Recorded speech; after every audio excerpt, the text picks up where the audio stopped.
I didn't see him. What are you looking so sad about, Jam? I'm surprised. I'm really insulted. That's not right what you just said. What do you mean, what I just said? I'm getting a drink of water. I'm late getting home, but you talk about. I said something about the greatest heavyweight champ, man. I'm a hometown man, and you talk about Joe Louis, man. Joe Louis wouldn't be nothing for me. Joe, I tell you, Joe, do you think you would have stood a chance with me? Well, Clay, one time during my career, I brought a bomber one tour. I would have been a bum compared to you.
What's happening, my people? It's Cat Sports again, back for another afternoon with the family. That's right. You know what time it is. If it's Monday through Friday, 2 p.m., it's the Box Story bringing you all that boxing history. Boxing is the greatest sport of them all. That's why we love it. Can't get enough of it. Salute to Miss Cass. Without her, none of this would be possible. Salute to Irony Boxing. Salute, Arnie. Salute to everyone, and welcome to another episode of Cass Sports, the Box Story. And today, boxing rivalries. Boxing rivalries. We're going to look at like 20, 25 rivalries today. Let's pick them apart. Great classic rivalries. Ali Frazier, Pacquiao Marquez, Sugar Ray Roberto Duran, Oscar, Fernando Vargas. Some great British rivalries and some of the most hated rivalries. Because, all of these fighters didn't hate each other. They had these rivalries, but some of them actually couldn't stand each other. We're going to look at all that today on Cash Sports, the Box Story, bringing you all that boxing history. Okay, salute Arnie. Yeah, we got to do that pretty soon. About the Puerto Rican fighters. Okay, I'll get with you on that. Okay, yeah, Arnie Boxing. 9 o'clock at night, we was going to do a show about the greatest Puerto Rican fighters of all time, a joint show. So we got to get that together. Okay. Yeah, it's hump day. This is the hump day edition. Halfway through. Now we're on the way downhill to Nocatani, Inoue, Benavidez, Ramirez this weekend. First Saturday in May, and it's starting off with a bang. This is the first Friday of the month, too, so we're going to profile an active fighter Friday. And time permitting, the country for today will be Argentina. A little history of boxing in Argentina and some of the greatest fighters that come out of Argentina. Not even arguable, the greatest is King Carlos Monzon, but so other great ones, Nicolino Loche, Oscar Bonavena, the Wild Bull of the Pampas, Louis Firpo. A lot of great fighters out of that country, and that's going to be our country today, time permitting. But we're going to, this is the rivalry show, so we're going to start today off. The fight of the day is going to be a great rivalry fight. Trilogy. So let's get into it. Without further ado, today's fight of the day to start the rivalries off.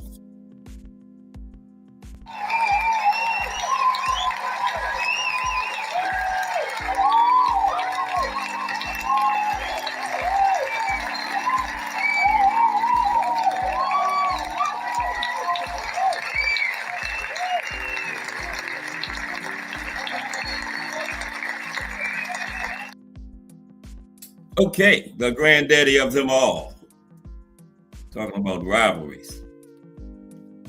Today's fight of the day is Muhammad Ali versus Joe Frazier III, the Thriller in Manila. The Thriller in Manila. October 1st, 1975. Talking about rivalries, the granddaddy of them all is going to be our fight of the day. Arguably the greatest fight in boxing history in any weight category. Muhammad Ali versus Joe Frazier III. October 1st, 1975. The Thriller in Manila. Let's get into it. I can almost do this one by heart. I know this trilogy very well, especially this fight. Let's talk about it. 5 decades later, one still hears the echoes, the reverberations of that final epic struggle between two heavyweight legends.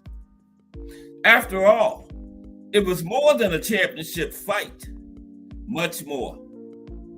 It was a monumental clash of wills, a last battle between bitter rivals, the final indisputable proof of a legendary champion's greatness, and the night when, on the biggest possible stage, the entire world saw how boxing, when distilled to its very essence, is not a game or a sport at all, but something else entirely. Okay, anything else entirely.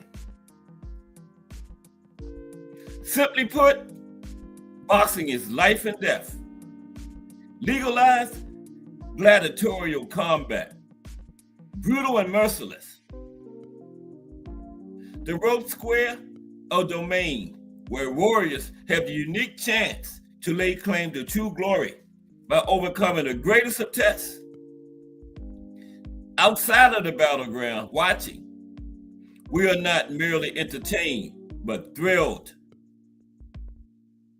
given something transcendent, almost sacred, by the privilege of witnessing visceral human courage in one of its purest forms. Boxing fans live for fights where, through genuine pain, violence, and blood, the primeval story of sacrifice, struggle, and triumph is told once again in uncompromising terms.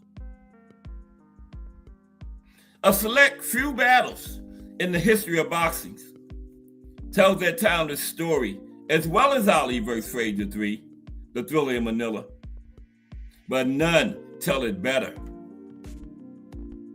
And when it was finally over, after 14 vicious rounds of war, fistic immortality was bestowed upon both men. The official record says Ali prevailed by TKO. But in truth, both Frazier and the man he insisted on calling Clay won something important, proved something, and departed the Philippine Coliseum in glory on that infernal Filipino day. The bout staged at 10 in the morning for the international closed circuit broadcast. But at the same time, these two noble warriors lost something as well. Muhammad Ali and Joe Frazier left behind large pieces of themselves in that ring in Manila. Neither would ever be the same ever after. And boxing will never forget what they gave that night. Never forget. Beyond the drama, action, and intensity of the fight itself, the bout also represented the concluding chapter in perhaps the most memorable and bitter rivalry in boxing history. Certainly in the history of the heavyweight championship. It began in 1967 when Muhammad Ali, formerly Cassius Clay, refused to be drafted into the army to help the American war effort in Vietnam. His political stand cost him dearly. His career came to a complete halt as he was stripped of both his license to box and his World Heavyweight Championship.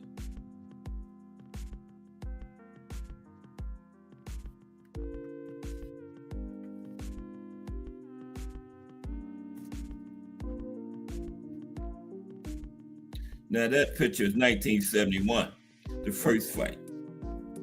That was part of the biggest fight ever. The first one, fight of the century. 1971, okay? By 1970, Olympic gold medalist Joe Frazier had established himself as clearly the best heavyweight in the world after Ali. And when the former champion's license was restored later that year, Ali vs. Frazier for the undisputed heavyweight crown became the most eagerly anticipated event in all of sports. Not just boxing, all of sports. That first clash in March of 1971 was a monumental event, the most watched sporting contest in world history at that point.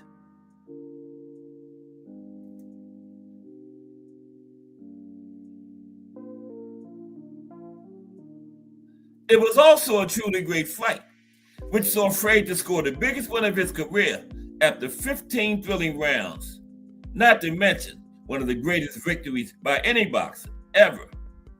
But in retrospect, the lead up to the match was almost as intriguing as the battle itself.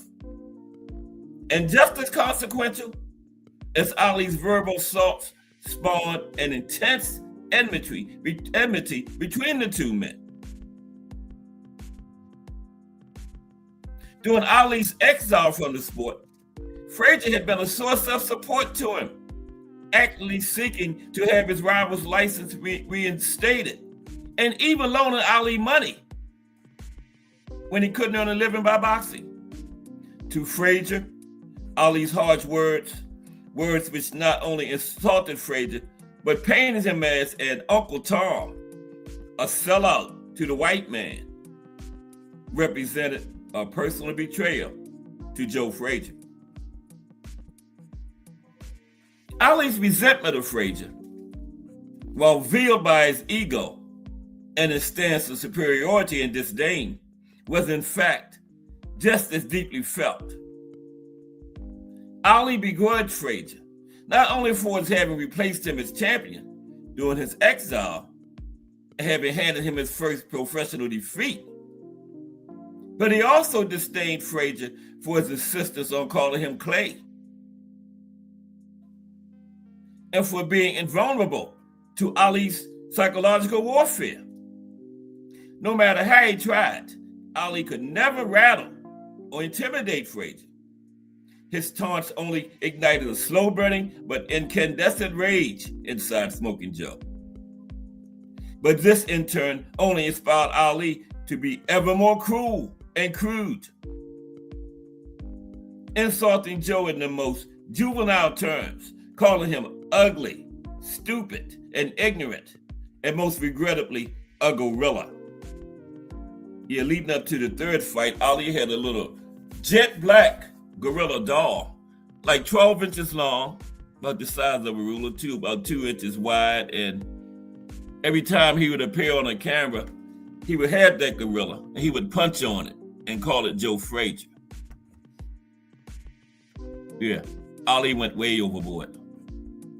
Especially after Frazier loaned the money, when they had the tournament to replace Ali in '67 after he was stripped, Joe Frazier boycotted the tournament. He didn't even participate in support of Ali.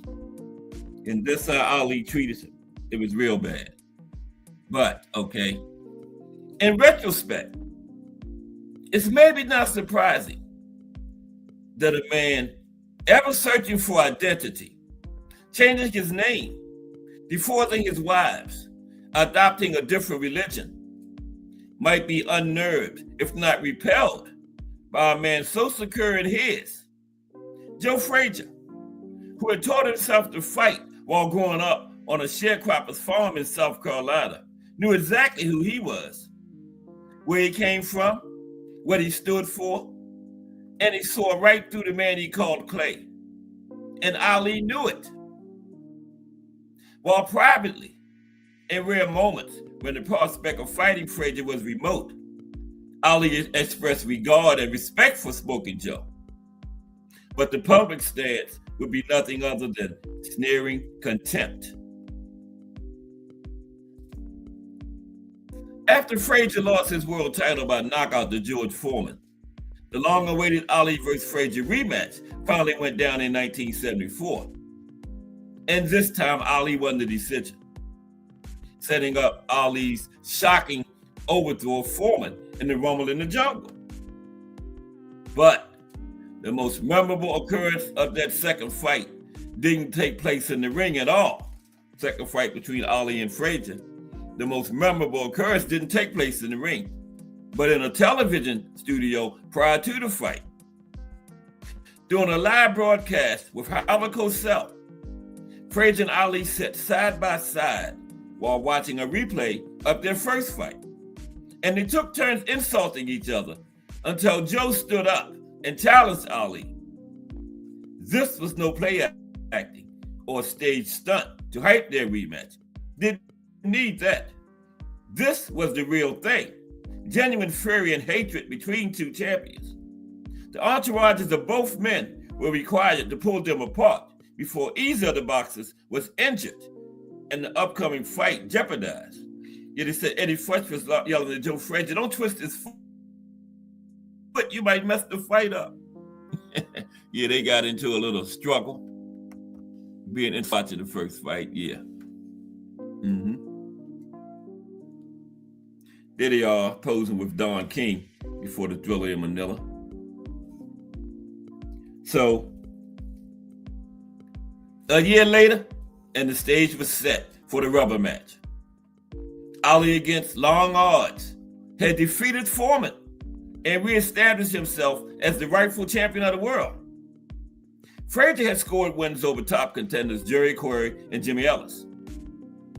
And just as he had for the Rumble in the Jungle, promoter Don King found a willing despot in a foreign nation with the millions needed to stage the fight. The Philippines became the unlikely host for the final deciding showdown, and the entire world keenly anticipated what everyone seemed to know would be a battle for the ages. Everybody just knew it. It was 1-1, okay? Everybody and knew this was going for the ages.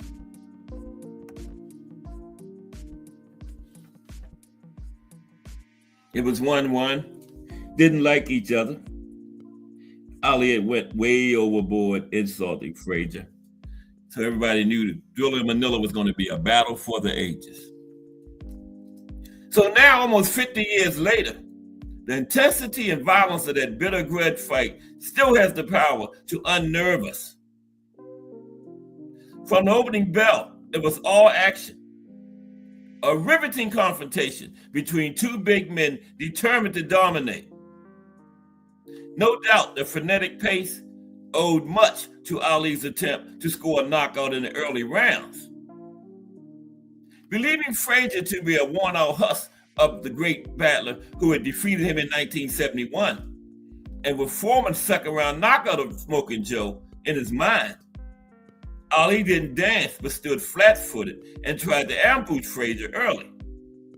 He succeeded in buckling Joe's knees on more than one occasion, and he certainly won the first 4 rounds. But the challenger's chin proved solid enough to withstand Ali's best shots, and by round 5, Frazier had found his rhythm and was imposing his will. Yeah, Smoking Joe was always a slow starter. I don't think he ever won a first round. But by round 5 in the Thriller in Manila, Smoking Joe was starting to smoke. Okay? Yeah, round 5, he was starting to smoke.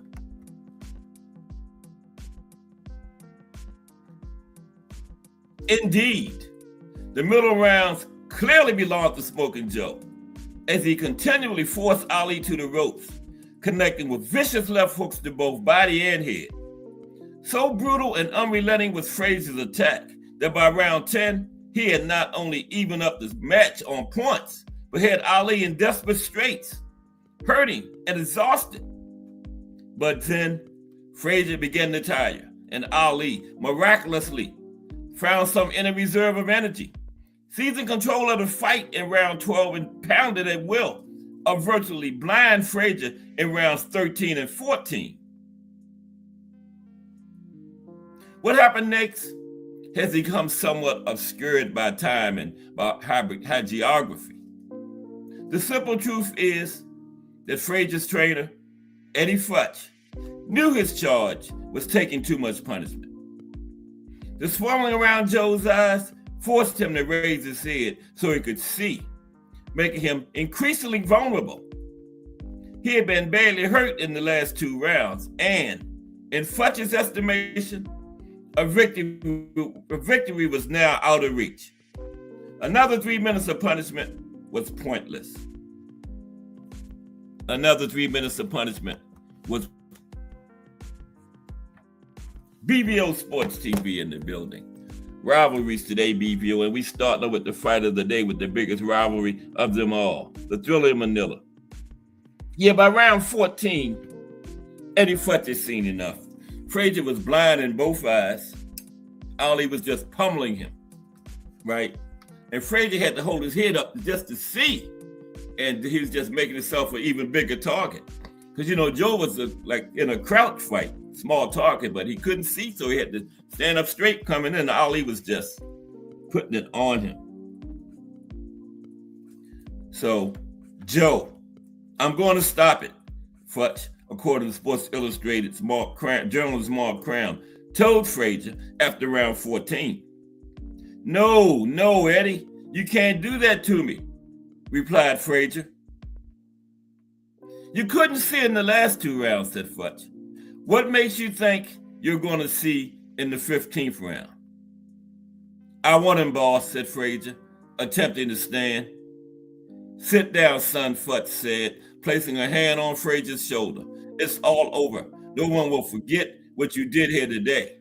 In later years, Frazier said that he wanted to go back out. He couldn't see, but he said he could just see a shadow of Ali, and he knew Ali was tired too.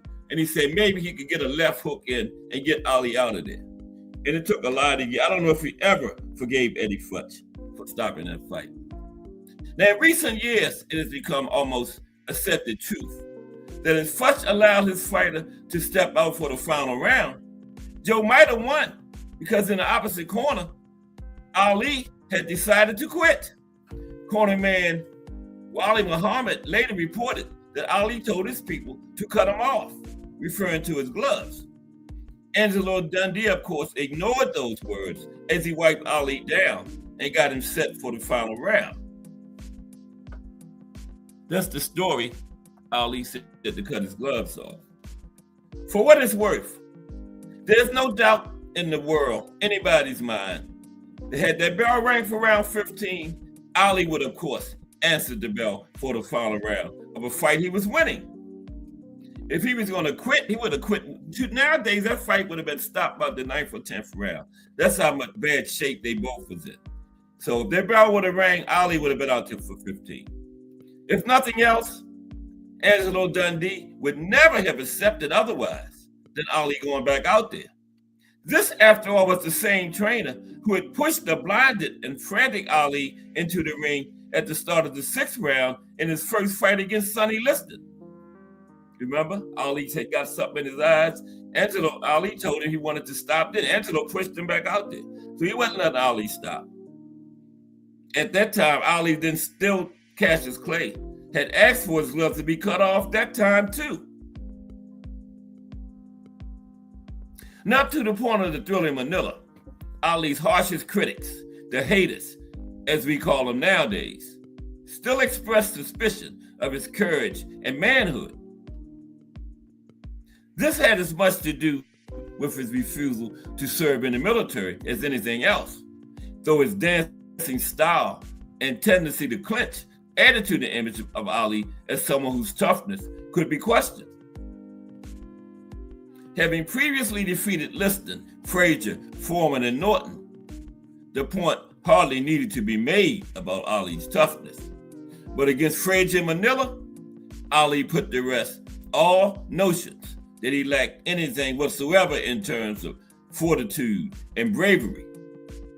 Especially in rounds 6 to 10, he withstood tremendous punishment as Joe attacked relentlessly and connected with thudding left hooks, which would have knocked out virtually any heavyweight champion in history. Ali took the blows and amazingly came roaring back. Okay, 6 through 10, Smoking Joe was smoking in that fight, Thriller in Manila. He punished Ali, but Ali took it and came roaring back. Took it all. Yes, he did. And that, in the final analysis, is the story of the fight. Nothing particularly technical or tactical, just raw human courage and determination, and the conditioning necessary to absorb terrible punishment and keep fighting. It was a titanic struggle, and neither man was ever quite the same afterwards. Frazier crossed the ring to briefly congratulate Ali, but the two men did not shake hands or embrace, though both were lavish in their praise of each other in the hours that followed the fight. Famously, Ali said that surviving Joe's assault in Manila was the closest thing to death he had ever experienced, and he called Joe Frazier the greatest fighter of all time, next to me. Frazier would tell journalist Mark Cram that he hit Ali with punches that would bring down the walls of a city, adding, "Lordy, Lordy, Ali is a great champion." Whether or not the Thriller in Manila fully deserves its vaunted status is to some degree at least open to question to some fans. Now, over 5 decades, various myths and legends have accrued, and Ali vs. Frazier 3 invariably finds itself at the top of any list of the greatest fights of all time. Some observers note that in reality, this was a clash between two once great boxers whose skills were in steep decline. Maybe so, but the fact remains that it will forever be, without question, one of the truly great slugfests in boxing history.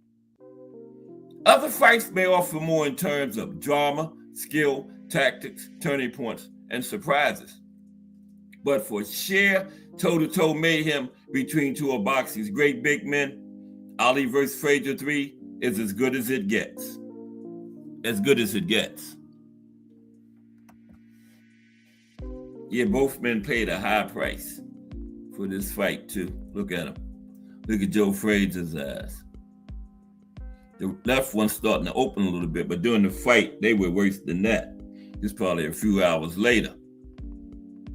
And in a time when so many boxers, and nowadays, in a time when so many boxers choose to play it safe and exhibit so little ambition, the Thriller in Manila represents something more, something unique, almost an ideal.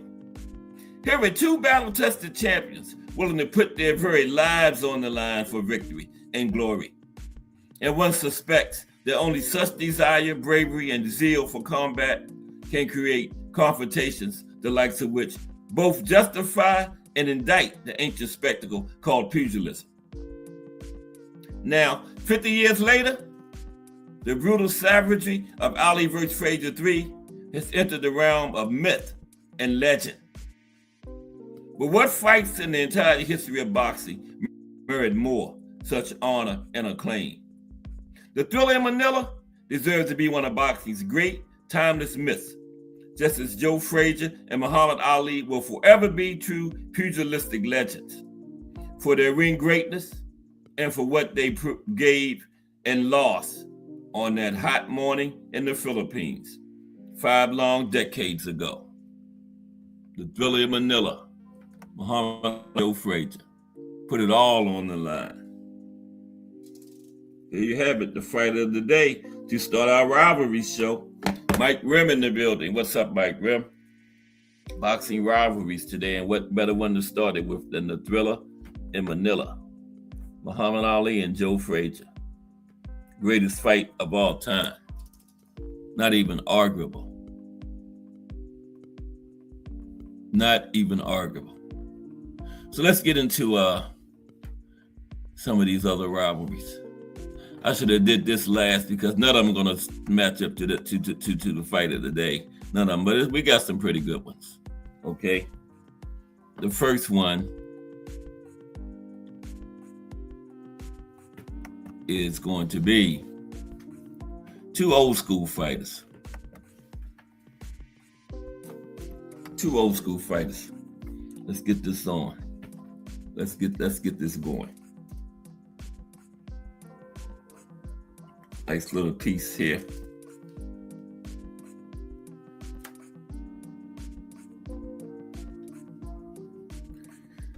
All right. This is the tale of Willie and Bill.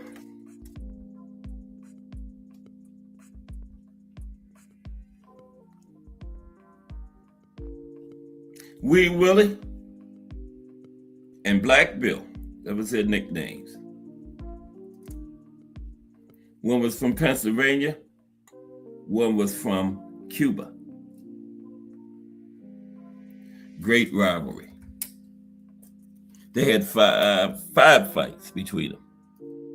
I got some 20-fight rivalries, 6, 5, all kinds of rivalries today. But we're going to start it off with this one. Okay?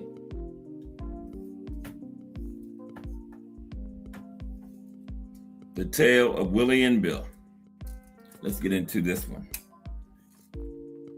The next rivalry. Today is just all rivalry fights. So you got one with 20-fight rivalry. Okay? 20 fights between them. A lot of them was for the welterweight title. Of course, this was back in the old days. 20 fights again between two people. That's almost an entire career nowadays. Okay, the tale of Willie and Bill. Let's talk about it. Now, one of the more intriguing and sadly forgotten boxing rivalries is the classic six-fight series between Pittsburgh's own William P. Davis, a.k.a. Wee Willie, and Cuba's Eladio Valdez, a.k.a. Black Bill. Needless to say, there was a great many premium fights and rivalries during their era, the 1920s, a golden decade for boxing. And this is the only explanation possible for the record omitting their sextet when the greatest rivalries are discovered. being battlers in the sport's tiniest division didn't help either. But even so, this is one feud that deserves to be examined more closely and appreciated for the amazing series it was. Like its more famous cousin, featherweight champion Kid Chocolate, Bill came from Havana, Cuba. And like Davies, he was a perennial flyweight contender in that notoriously tough decade. He was a smarmy, all-action fighter who battled in a manner reminiscent of Johnny Dundee and Harry Greb, often bouncing off the ropes or leaping into the air to land his awkward blows.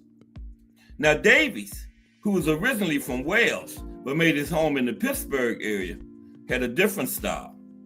He was a quick, darting boxer puncher, known for his marvelous skill and tight defense. Look, there's a shot of Bill right there. They called him Black Bill. Chocolate, the famous fighter. Bruce Gass, boxing, jazz, and more. Salute, Bruce Gass. Looking at some rivalries today. This is William Davis and Valdez from Cuba. Wee Willie and Black Bill was what they called them. They had a 6-fight rivalry, okay? There's Bill right there, a forgotten great.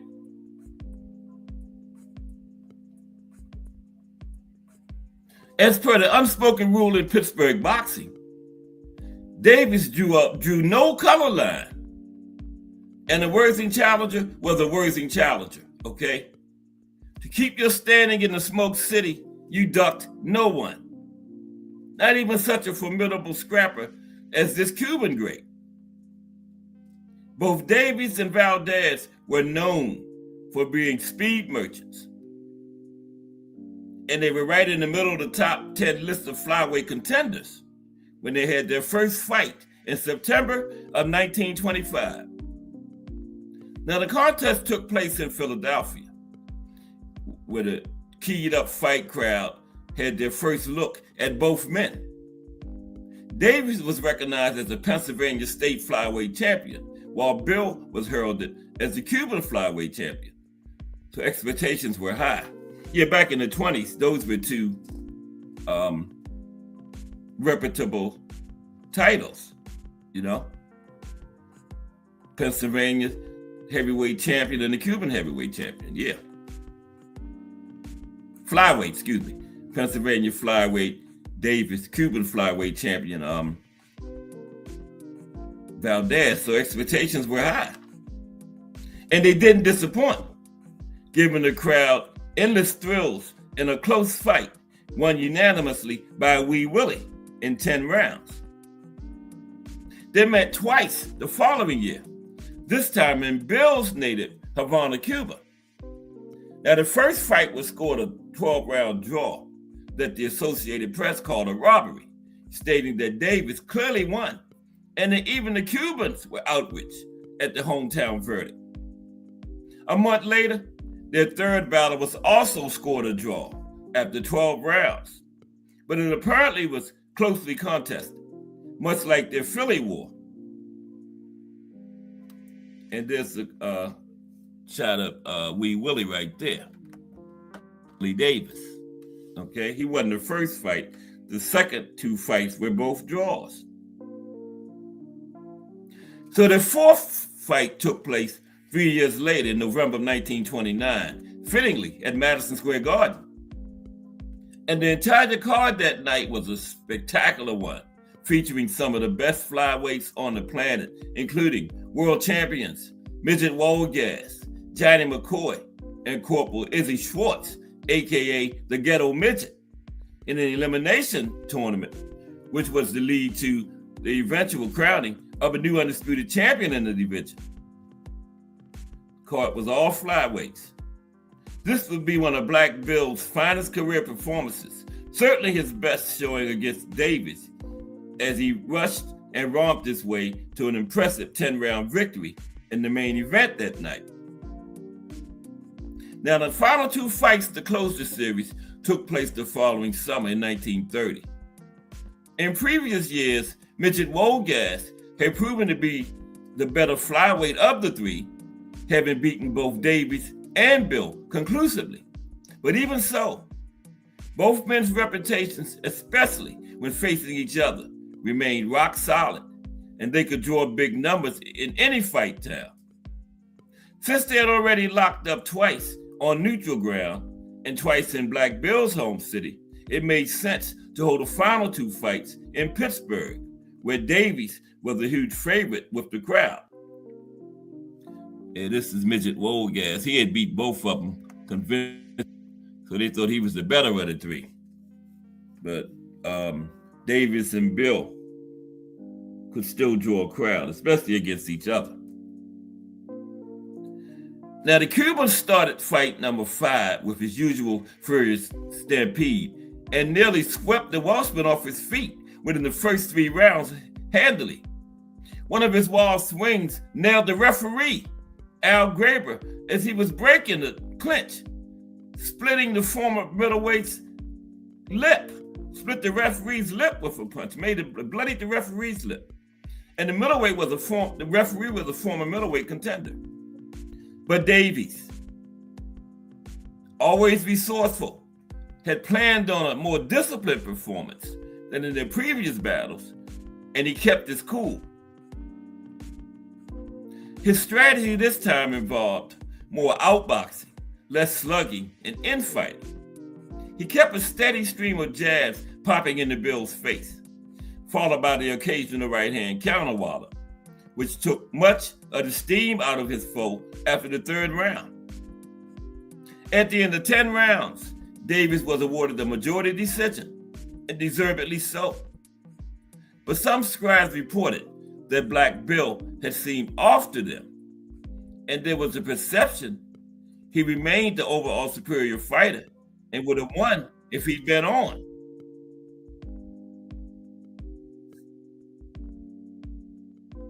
Such sentiment set the stage for their final meeting, which took place the following month at the same venue, Myers Bowl in North Braddock, Pennsylvania. This fight was to be the most dominant performance of the series for Wee Willie, who once again used his tireless little piston jab to keep Bill off balance and unable to launch an effective attack. The press awarded Davies 7 out of 10 rounds, which gave him 3 wins against 1 loss and 2 draws, arguably 4 wins, given the consensus on the bogus draw in their second fight to take the series from his game Cuban nemesis. Uncrowned flyweight champion Wee Willie Davis is one of boxing's rare happy post-career success stories. After racking up 167 total fights in 9 years, he retired and enrolled at the University of Pittsburgh in 1935, eventually earning his master's degree in science. He went on to pursue the scholar's life and became a popular and much admired school teacher.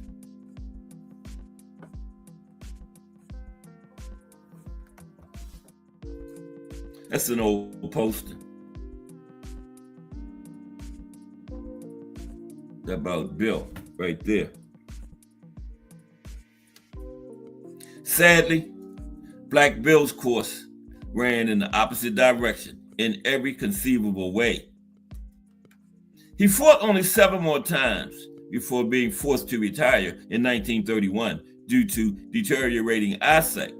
Now, Bill claimed the problem was the result of an opponent rubbing resin in his eyes in a clinch, but other sources reported that the Havana Party Board's failing vision was a symptom of untreated venereal disease. Whatever the reason, his was a shockingly swift fall, as within just 2 years, he was living alone in a Harlem apartment, destitute and completely blind. Black Bill never suffered a single knockout loss in his entire 166-fight career. The only fighter who ever stopped him was himself, with a bullet to the abdomen at age 27 on April 9th, 1933. A deep depression had gotten the better of him, and he lost the will to live. But his still rugged body had not. It fought the effects of the bullet for 5 agonizing days in the local hospital before he finally died on April 14th, 1933. Wee Willie and Black Bill, 2 tiny gladiators who came together, one from the coal mines of Wales, the other from the cane fields of Cuba, and gave their all to give boxing some classic battles. William Davis and Eladio Valdez. One a success story, the other a tragedy. May boxing never forget them. And Wee Willie had 167 total fights. Black Bill had 166. Careers very similar. Okay, rivalries today. That was William Davis and Valdez. Eladio Valdez of Cuba. Wee Willie was originally from Wales, but he settled in Pennsylvania, where he made his home at. Okay, let's look at some other rivalries now. Today is all rivalries, okay? All rivalries show today. Let's get to the next segment of these classic rivalries, okay? Got it all ready right here. Okay, here we go. Yeah. Oh, sorry about all that noise.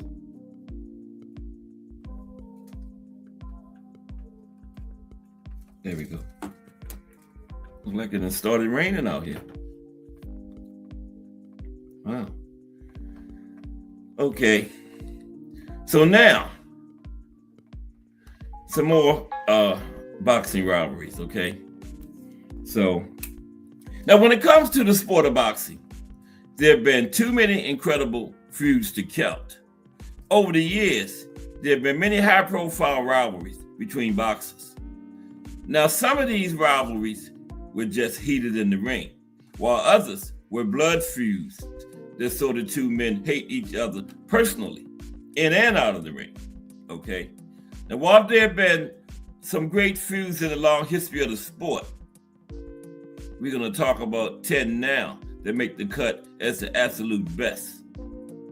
Okay, let's look at them. First one is Tyson and Deontay Wilder. Okay, that was a good one.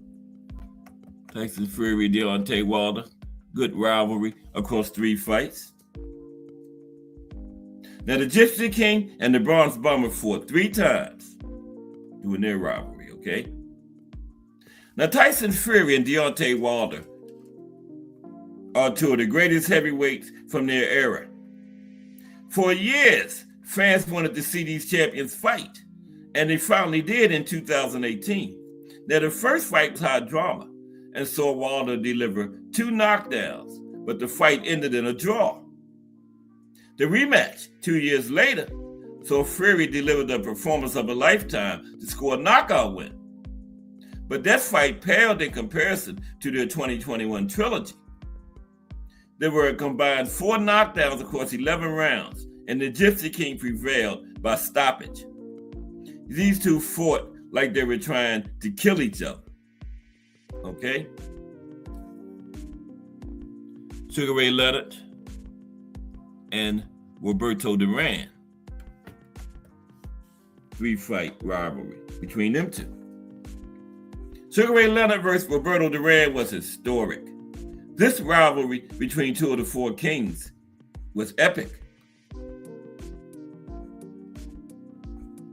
The 4 Kings era of the welterweight division was among the greatest in boxing history.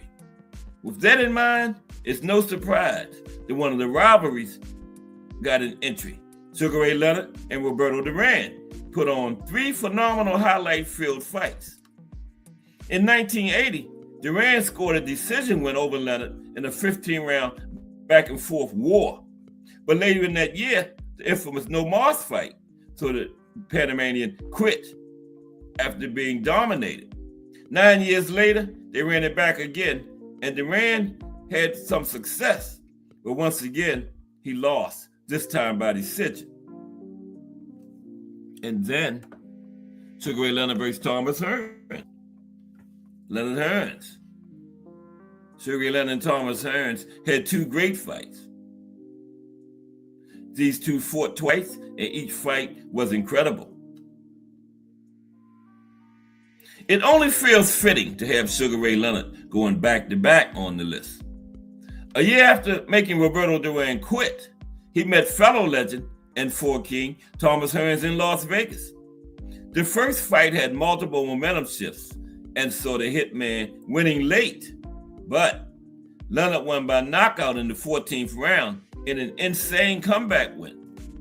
9 years later, they ran it back, and the fight was once again close, but ended in a very controversial draw, leaving the series at 1 win, no losses, 1 draw in favor of Leonard. Then we have Nigel Benn and Chris Eubank. And the Sons had rivalry too. So there's the Sons at the bottom. Fathers at the top, Sons at the bottom. Mm-hmm. Nigel Benn, Chris Eubank were British legends. These two UK greats fought twice.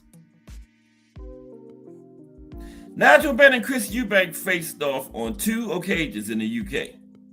The first meeting in 1990 was back and forth, and so the powerful middleweights trade massive shots. Ultimately, Eubank won by knockout late, but the fight itself demanded a rematch.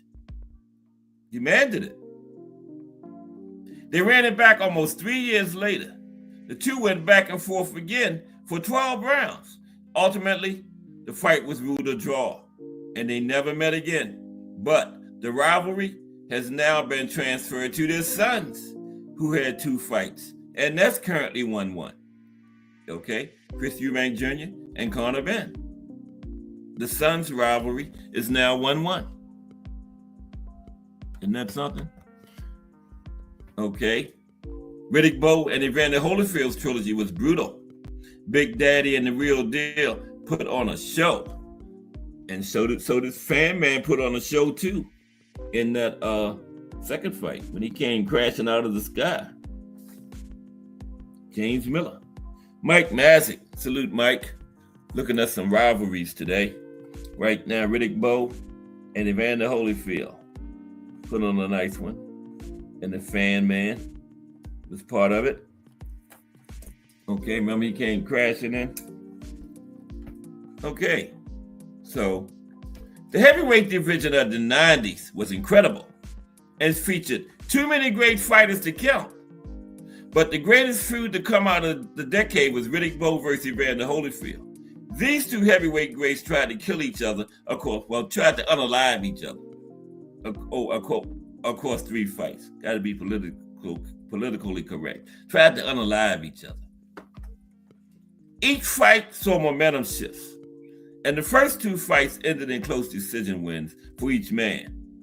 The third fight, however, saw Bowe finally crack Holyfield's chin to score the knockout victory in the rivalry for good, 2-1. And Holyfield was aided in the second fight by Fan Man. Because I thought Bowe was winning. I thought he was on his way to winning. Fan Man affected Bowe more. Okay. All right.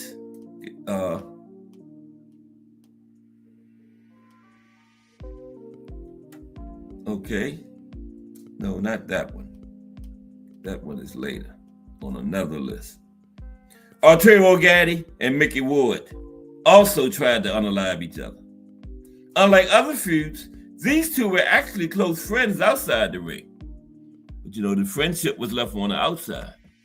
When they got in there, like I said, they tried to unalive each other. There they are. Ward actually became Gaddy's trainer at one time, remember? Mm-hmm. Now, most of the rivalries listed already saw the 2 boxers. Some of them had this real dislike for each other in and out of the ring.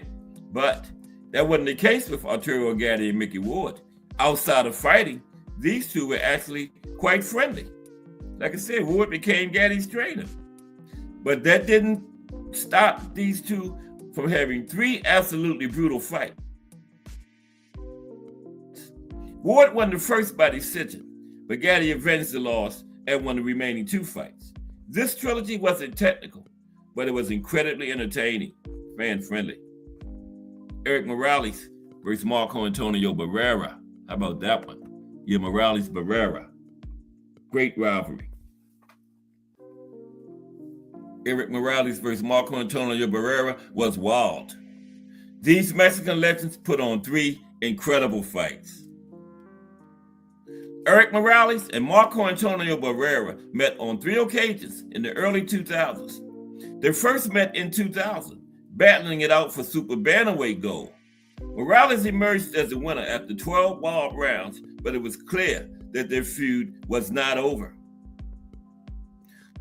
The second fight saw each man with a more technical approach, and Barrera emerged with a decision win. But their third fight more resembled the first, with each man trading massive blows across 36 minutes. Barrera once again earned the decision win, and they actually became friends afterward. Now, Perro said they became enemies again. They used to do a podcast together after their careers, but Perro would know. He said they became enemies again. Right? So, wow. Yeah, I didn't know that. Yeah. But hey, they gave us 3 great fights. I know that. Whatever they are now. They gave us 3 great fights. Okay, we got some more rivalries. Okay, let's take a look at them. This today is all about rivalries. We had started out with Muhammad Ali and Joe Frazier. Thriller in Manila was the fighters a day. And Crush the Legend in the building. And Azim Shabazz. Salute, gentlemen. Of course, you can catch Crush in the mornings. 6:30 a.m. with the coffee and your donuts show. Okay. Crush is working on a promotional company too. Now, in the early stages, but hey, look, we looking forward to that. Yeah, Crush the Legend. Told you, very versatile guy. Now he's starting a promotional company. All right. But salute Azim Shabazz and Crush the Legend. Okay, let's look at some more boxing rivalries now. Okay. Okay, what do we have next on the rivalry front? Excuse me for just 1 second. I got to take a drink. You know, content creators can tell you, you all this talking, you got to have some water or something nearby. I got a cooler today. I'm retired. So, yeah. Okay.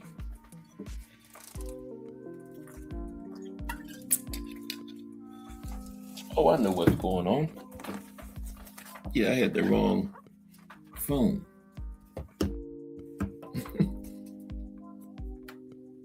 Okay. But how's everybody? It's hump day. We are now on the way downhill to Inoue Nakatani. Okay. Coming right up Saturday. The Tokyo Dome is sold out too. Yep. You see that bad boy, its capacity is 55,000. Sold out. Pay-per-view sales are rolling. Yeah. They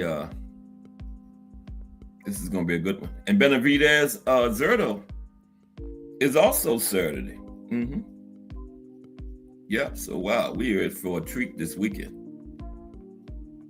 Remember that week we had Inoue and Cool Boy and Bud and Earl, and we just knew was 2 one-sided beatdowns. I don't think these two gonna be like that. Remember that week? Anyway, Cool Boy was on a Tuesday, one-sided beatdown, and we said, well, Bud and Earl gonna give us a good fight Saturday, one-sided beatdown. But again, Bud didn't give Earl a rematch. He didn't want to take, like Crush was saying, he didn't want to take a chance on getting a different version of Earl. So Bud said, no, that's it. But yeah, I think these two are going to definitely be two good fights, though. Don't have to worry about no one-sided beatdowns and knees. And Takuma, Monster's little brother on the undercard, he got his hands full too with Kazuto Ioka, veteran fighter. I think Kazuto about 37. 3-division champ, 4-division champ so far, yeah. But the next rivalry, now this is one that's crazy here. This one is Ted Kid Lewis and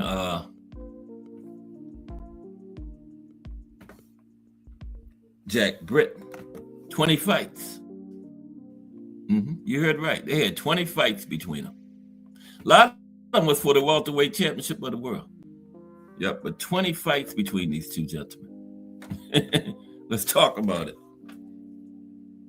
Now, Thomas Hill in the building. What's up, T Hill? Looking at some rivalries today, Thomas Hill. This next one is, they had 20 fights between them. These two fighters back in the day. Their names are Ted Kid Lewis and Jack Britton. That's Ted Kid Lewis on the left, I believe. Yeah, okay, let's talk about it. Now, it may sound odd, but what keeps Britton versus Lewis from ranking higher here is too much of a good thing. There's no question Britton and Lewis are among the best boxers of their time. And 6 of their 20 fights, that's right, 20, before the world title. 6 of them. But a Britton versus Lewis scrap must have turned into a rather questionable affair after they were matched 4 times in a span of just 36 days in 1917. Yeah, 4 times in a little bit over a month they fought each other. The speculation that at least some of the meetings were choreographed was prevalent enough to compel Britton's manager, Dumb Dan Morgan, to publicly state there was no way 2 Irishmen, himself and Britton, would ever trust an Englishman. There's also the fact that more than half of the fights were no decision fights. Some scheduled for only 6 or 8 rounds, while others dispensed with an official weigh-in. Clearly, 20 fights between 2 all-time greats qualifies Lewis versus Britton as an historically significant rivalry. But the best duos offer more than mere plenitude. I don't care how these fights went, 20 of them, you one of the top rivalries. You fought each other 20 times. Homicide Hank, Henry Armstrong versus Baby Arizmendi.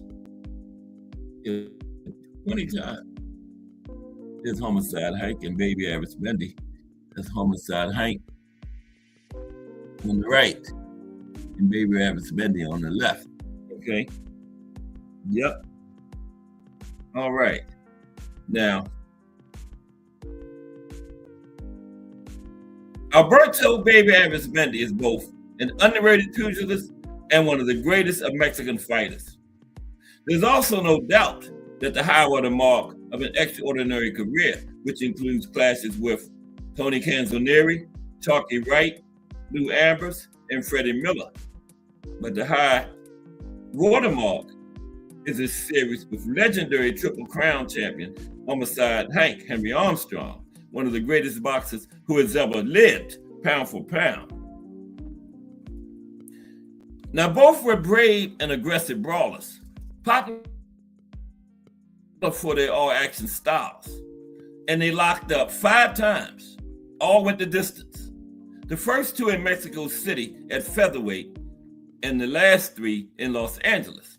Now, Arizmendi followed Armstrong as he moved up in weight, and challenged him before the welterweight crown in their final fight. The first fight is a great triumph for Baby's career, as he soundly defeated Homicide Hank, despite injuring his right wrist in the second round.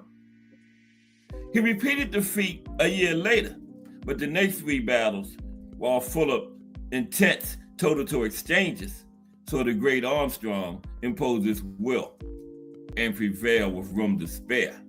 So 3-2, Homicide Hank. Now, these 2 were murderous road fighters. They had to fight each other because of their race. A lot of fighters, and even other fighters of the same race wouldn't fight him. Sugar Ray Robinson ducked Charles Burley. Sugar Ray wanted to keep his title for a while. Okay, so the Coco Kid versus Holman Williams. Now, two rivalries on this list bring attention to the regrettable fact that some of the finest fighters in boxing were, because of their race, denied the opportunities they had otherwise earned. Such injustice severely affected the members of the legendary Murderers Row group in the 1940s and 1950s and forced such elite talents as Lord Marshall, Charlie Burley, Herbert Hardwick, aka the Coco Kid, Homer Williams, Eddie Booker, and a couple others to face each other repeatedly. Arguably, the most significant rivalry among them was that between Hardwick and Williams, two exceptional talents willing to take on anyone in the welterweight and middleweight divisions, and who threw down no fewer than 13 times against each other. They didn't have no choice. They had to fight each other. They fought 13 times. Both were rated as among the very best, but neither ever received the chance to fight for a world title. Instead, they gave fans an amazing series, with the Coco Kid taking 8 of the fights against 3 wins for Homer Williams and 2 draws.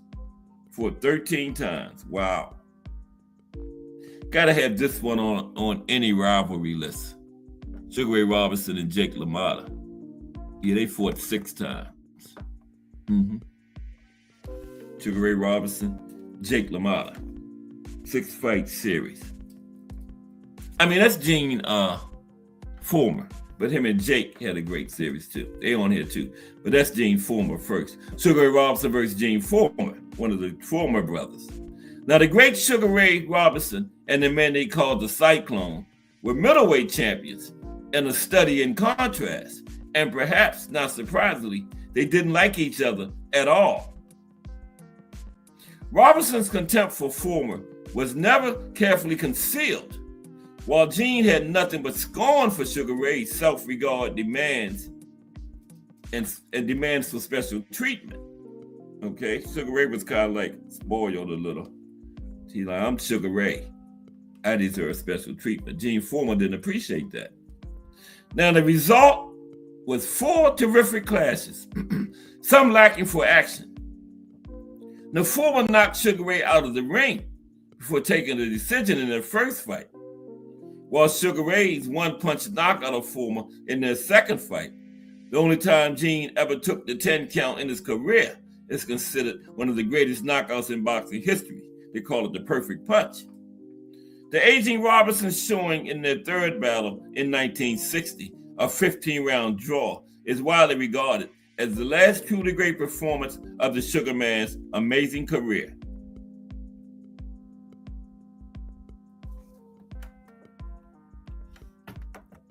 Stanley Ketchum versus Billy Papke.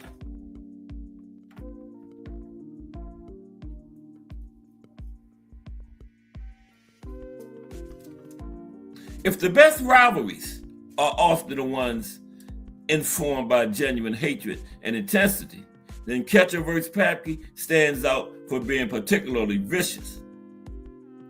These two greats of the middleweight division clashed 4 times in the span of just over 1 year, and every meeting was a savage, no-holds-barred slugfest. The first of 4 meetings saw Ketchum win a 10-round decision in June of 1908, but the fight was exciting and close enough to merit a rematch. Okay? Now, as the story goes, and it should be noted that most historians regard it as false, Ketchum tried to shake hands with Papke before the bell to start the rematch and got a right hand in the face for his trouble, right? So he tried to shake the man's hand before the bell and the man hit him in the face. Now, they say it was false, but what isn't false is that Papke then dealt out a savage beating on Ketchum, securing a severe 12-round stoppage, and with it, the world title. But the following December, the Michigan Assassin paid the Illinois Thunderbolt back for that defeat, and with interest, pounding Pac into a bloody pulp and stopping him in the 11th round. The following year, they battled once more, and over the course of 20 action-packed rounds, Ketchel, clearly one of the greatest of all middleweights, secured a decision win. Tony Zale versus Rocky Graciano. Zale Graciano.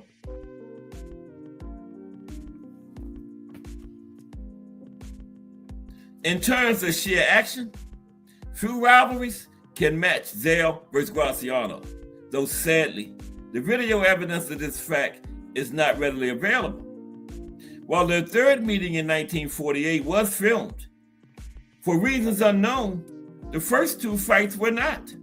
Thus, we have only a rather choppy and incomplete amateur video of the second clash to testify to the first-hand accounts, which universally acclaimed their wars in 1946 and 1947 to be among the most thrilling, dramatic, and action-packed fights in the entire history of the sport.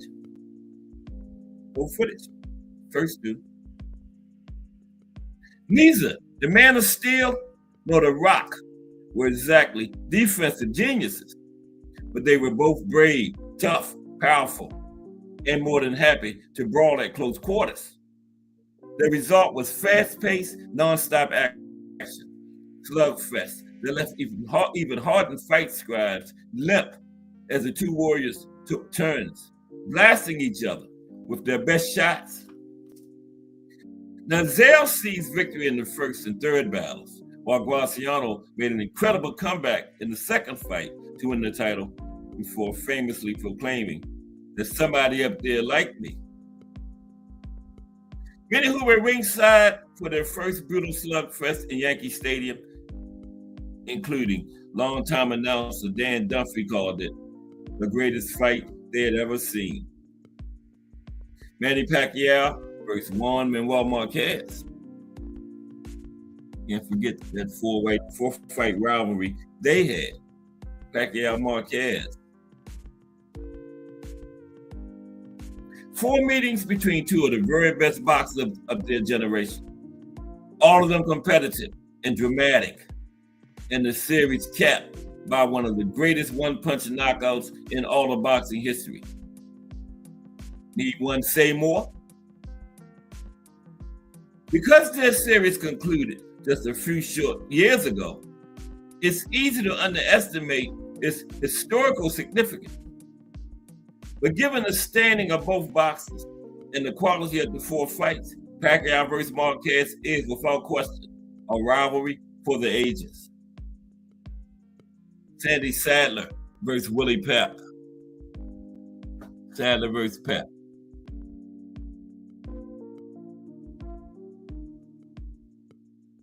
While 2 of the 4 fights in this legendary rivalry are tarnished by egregious fouling and less than satisfactory conclusions, the fact remains Sadler and Pep are both universally ranked among the top 5 of all time in the featherweight division, and rarely have fights from the lighter weight classes attracted more attention from sports fans. All 4 of their fights garnering mainstream coverage and attention and huge crowds. Just as much as anything else, cements Pep versus Sadler as an all-time great rivalry. Their first clash was a shocker, as the underdog challenger scored a clean knockout over the crafty will-o'-the-wisp. Few thought the aging Pep could rebound against his bigger, younger, and more powerful foe. But in the rematch, the crafty defensive wizard gave perhaps the most extraordinary performance of his incredible career, outboxing Sadler to take a one-sided decision and further cementing his ring greatness. Now, fights 3 and 4, while fiercely contested, were marred by dirty tactics, leading to injuries on the part of Pep that forced him to surrender in his corner in both fights. The final Sadler versus Pep meeting is called the dirtiest title fight in boxing history. Yep, called the dirtiest title fight in boxing history. That one is. Kept Sadler 4. They kept wrestling and going to the floor. One time they wrestling so hard they took the referee to the floor with them. Dirtiest title fight in boxing history. Pep Sadler 4. One of the dirtiest fights overall. Barney Ross versus Jimmy McLaurin. And within the span of a single year, two all-time great champions gave fight fans 3 15-round classics, each desperately close and drawing huge crowds in New York City. In May of 1934, despite suffering the only knockdown of his long career, Ross won the first fight, which was the fight of the year, by split decision. But all acknowledged the verdict could have gone either way. Less than 4 months later, a second highly competitive distance struggle was awarded to McLaurin before the rubber match. The most punishing and exciting of the three was won by Ross, though more than a few thought the Belfast Spider deserved a better fate that night. All 3 fights could have went either way. Rarely have 2 rivals offered 3 fights of such skill and competitiveness that the battles only enhanced the stature of both men. These were 2 ring legends, both greats of the welterweight division, both in their prime, attracting massive crowds and giving fans thrilling, razor-close decisions. Okay, Sam Langford and Harry Wills. They fought 18 times, officially, and they say they fought 24 times. Okay, 18 times officially, they say we fought 24 times. Sam Langford versus Harry Wills, again, because of their race, they couldn't get fights with many fighters, so they had to fight each other. You know, the era they fought in. No knowledgeable fight fan questions the status of Langford and Wills, 2 dangerous and prolific pugilists who, because of their race, never competed for the heavyweight title. There was talk of both facing Jack Dempsey, and years later, the Manasseh Mauler admitted he was less than anxious to take on either, especially Langford, widely regarded as the greatest fighter in boxing history to never win a world championship. So instead of competing for the legit heavyweight title, Langford, aka the Boston Bone Crusher, and Wills, aka the Black Panther, battled for the championship of each other, clashing at minimum an incredible 18 times, and they claim they fought 24 times. Okay? I guess they would know how many times they fought, right? And these were no tame exhibitions or glorified sparring sessions. The fights featuring their share of blood, knockdowns, and stoppages. The Wills got the better of the series, though. Several fights were officially no decision fights, but the Boston Bone Crusher scored at least 2 knockout wins of his own in the series.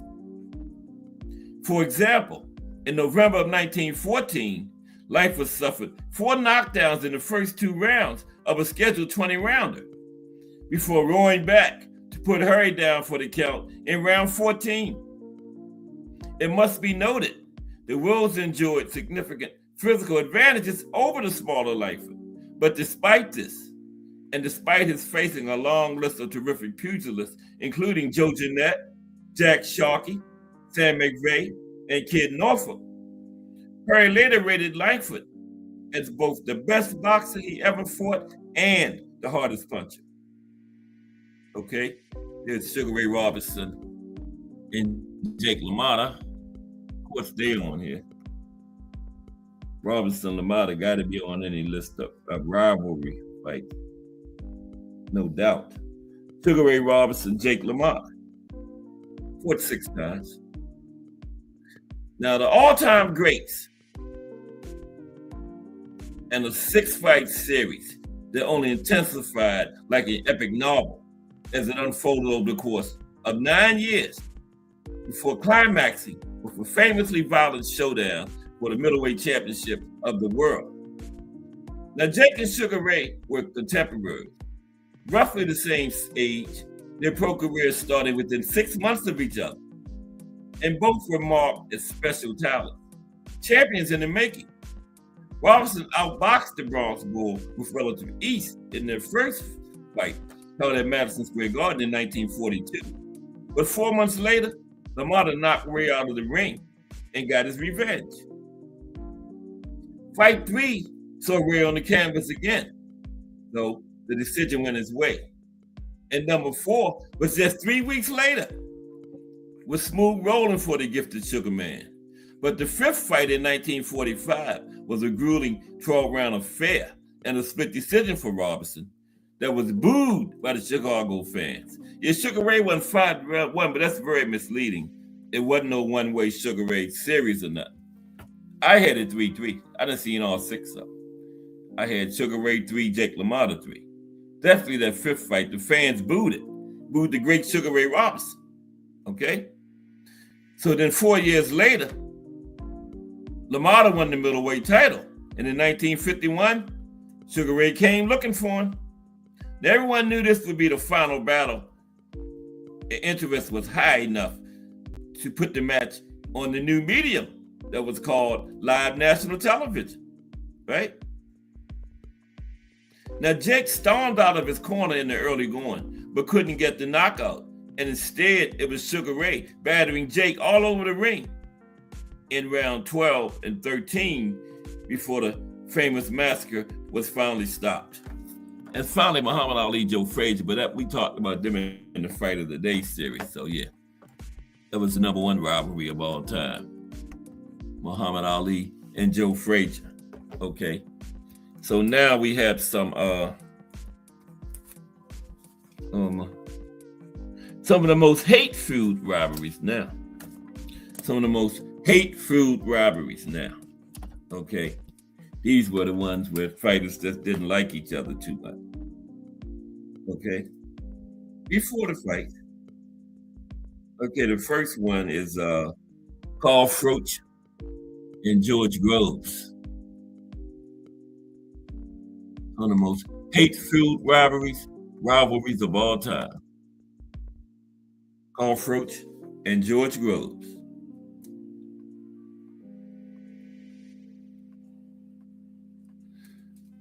Okay. George Groves and James DeGale fostered a healthy hatred, but it was Groves' rivalry with Carl Froch that caught public imagination. The passive-aggressive Saint really got under Froch's skin with timid games, including doing a Rubik's Cube when Carl was talking in a press conference, because it was harder to solve than Froch, he claimed. Their first fight, a woefully early stoppage win for Froch after Groves had hammered him to the canvas in round 1, only increased the hostility. It was the hot-headed Cobra who cooled down for the rematch, and he knocked Groves out in front of an unspecified number of fans at Wembley Stadium. Floyd Mayweather and Diego Corrales. Floyd and Diego. So this one, okay, excuse me for a second. Okay, here we go. Yeah, this one.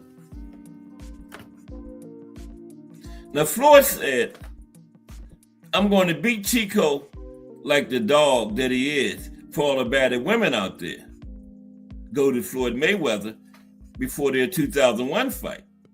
Now, Diego Chico Corrales stood accused of domestic violence, and Floyd went so low as to say he would invite Corrales' wife ringside to watch the beating he'd dish out on him. Right? So they're going to bring the man's wife to ringside. Now, Furman Corrales shot back. It's a crying shame the things he's done, like kicking his own father out of his house. Floyd acts tough when he has 7 or 8 of his buddies around, but this time it's going to be just me and him in that ring. Unfortunately for Diego, it was just him and Floyd. Floyd put on a career best display, although Corrales was incensed when his corner threw the towel in to end it. Yeah, it was time to throw the towel in because Floyd was doing a number on him. Not as bad as the Gaddy lost, but he was doing a number on Diego. Okay? Hassim Rockman, Lennox Lewis and Hassim Rockman. Now, Lennox Lewis's children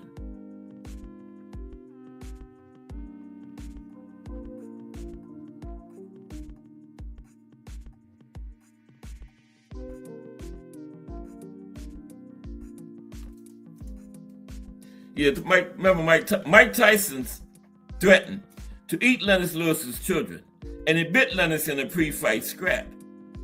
But Lennox was always more confused by Tyson, and there was an odd undercurrent of respect between the pair, unlike the respect Lewis felt for Hassim Rockman, which was zero. Okay, zero respect. Now, The Rock scored an upset knockout of Lewis, tried to duck the rematch. Then when the pair went on ESPN TV, the bad blood boiled over after Rockman questioned Lewis's sexuality. And Lennox told Rockman to bring your sister to the studio. Then you question my sexuality? Go get your sister. I'll show you. That's what Lennox told him. Rock questioned Lennox's sexuality. Lennox said, go get your sister then. Okay? And that led to them grappling on the floor. But their second fight was less competitive. Lennox getting sweet revenge by blasting Rockman out. Okay? That's what he told him. Go get your sister. I'll show you. What kind of man I am. Cotto versus Margarito. At least he didn't say go get your wife. He might have got hurt up in that bad boy. Cotto versus Margarito. Now, Antonio Margarito earned the shock stoppage win over Miguel Cotto in 2008. But there was no real malice. Until, that is, Margarito's team were found to be competing with his hand wraps. With his hand wraps loaded before a fight with Shane Mosley. Suddenly, the legitimacy of the beating he gave Cotto was under question, especially by Cotto. So then, an intense rematch featured the pair trading insults and blows until doctors stopped the fight. Margarito sporting a gruesome eye injury. He hits like a girl, Antonio grumbled. Cotto called him an embarrassment to boxing, adding, if you don't know what criminal means, look it up in the dictionary. It means someone who tampers with their hand wraps. Brook versus Khan. Brook versus Khan.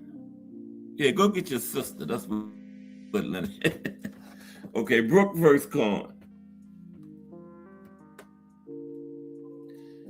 Now, boxing, a sport so crazy that you can hate a person so much, you punish them by not punching them in the face. We almost didn't get this fight between the British welterweight rivals. Amir Khan not wanting to give Kell Brook his payday, right? Special K could barely contain his dislike towards the more famous King Khan. Then they took shots at each other's private lives, from video mishaps to alleged affairs, until they belatedly fought in February, like 10 years too late. Now, Brook got the cathartic one-sided win, and the pair actually seemed to make up in the aftermath of the fight. But the contempt felt for over a decade was very real. Oscar De La Hoya and Fernando Vargas. Oscar and Fernando Vargas. Now, Fernando Vargas hated Oscar De La Hoya in the purest way. The Flash, handsome, rich, golden boy, made his stomach turn. Both were Mexican Americans from California, but in Fernando's eyes, he was the real blue-collar Mexican warrior, and the older De La Hoya was a sellout promoter, Bob Aaron's puppet, right? Fernando called Oscar a sellout, called him Bob Aaron's puppet. Now, Oscar wasn't going to let that lie, and the pair eventually fought in 2002. It was back and forth to begin with until Vargas began to tire, and Oscar knocked him out in round 11. He did way too much talking, said Oscar after the fight. Tonight, I let my fists do the talking.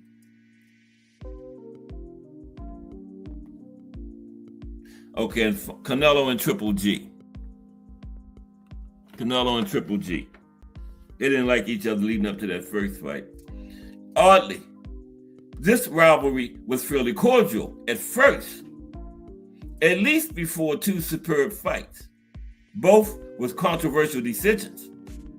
A drug test failure, pay disputes, and a lot of accusations stretched the relationship beyond breaking point. For a while, it seemed Canelo loathed Triple G so much, he wouldn't even give him a trilogy fight. But they finally got it. And then after the fight, we wished they hadn't gave it to us. Right? Let's look at some classic British rivalries finally. Some classic British rivalries. Okay? Yeah. And that's going to be it. Classic rivalries between British fighters. This final thing for the rivalry show. There's David Haye and Tony Bellew. Yeah. Let's take a look at this. And that's going to be it for today, for the rivalry show. Hope everybody in the building enjoying it. Okay. Yeah, these are the top British rivalries. Now,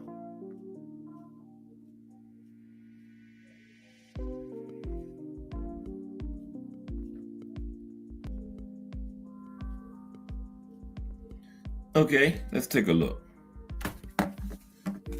After I take another drink of my cooler. I used to be drinking a soda. Okay, here we go. Top 10 British boxing rivalries of all time. And the first one is David Haye and Tony Bellew. Okay. David Haye, Tony Bellew. That's Bellew on the left, Haye on the right. I remember Tony Bellew dared Jake Paul to challenge him, but Jake Paul never did. Now, the first one is Johnny Nelson versus Carl the Cat Thompson. Yeah. That's David Haye and Tony Bellew again.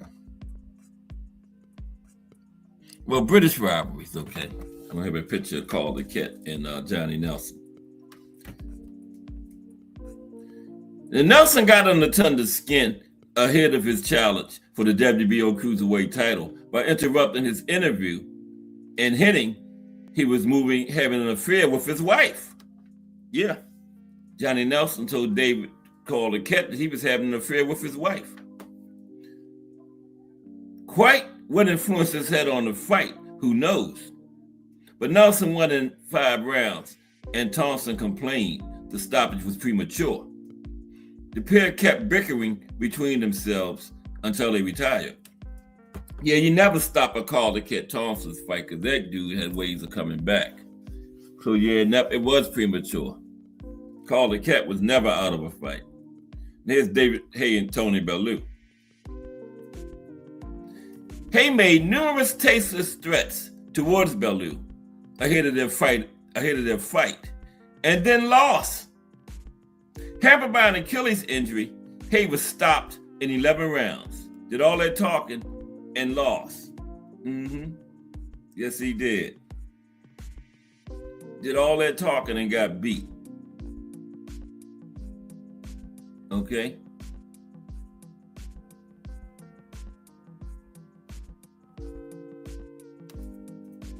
I mean, didn't just get beat, got stopped.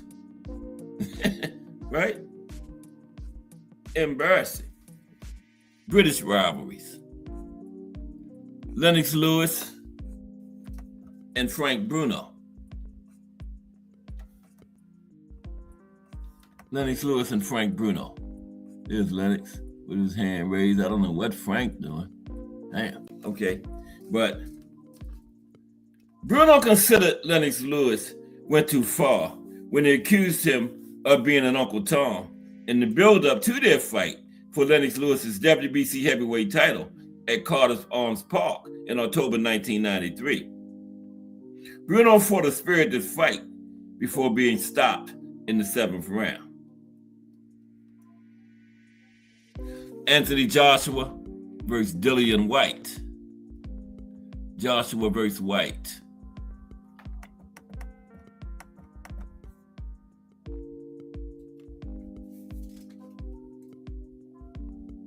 Joshua and White never got along from the night White outpointed Joshua when they were novice amateurs and in the build-up to their clash as pros for the vacant British heavyweight title in December 2015.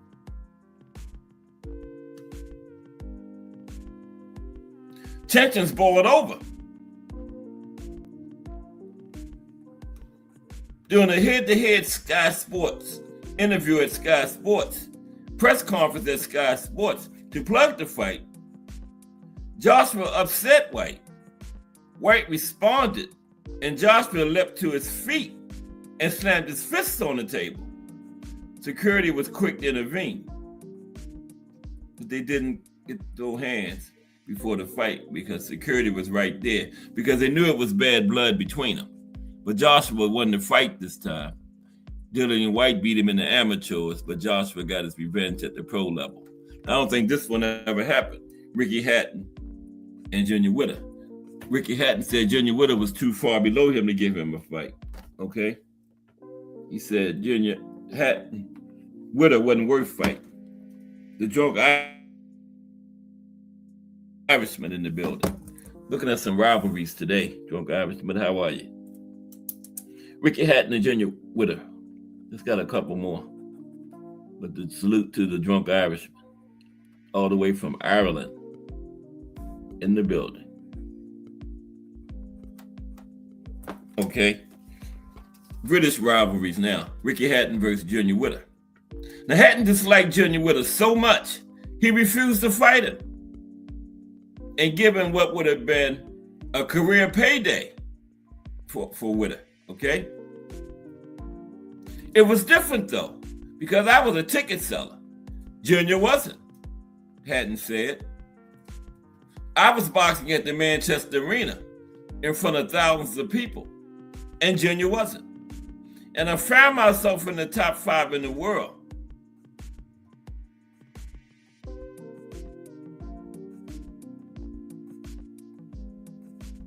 So he said Junior wasn't worth fighting, okay? He said, with Junior slogging me off as well, which was starting to get on my nerves, I was of the opinion that I was in the top 5. So why would I fight Junior Witter when I could fight Chamba Mitchell, Kasia Zhu, and all these people for big money, said Hatton. And he never fought Junior Witter. Said he wouldn't give Junior that career payday. Wow. He had a point, yeah. Nobody want to see that. Michael Bent versus Herbie Hyde. There they are. I don't know which is which, but there they are.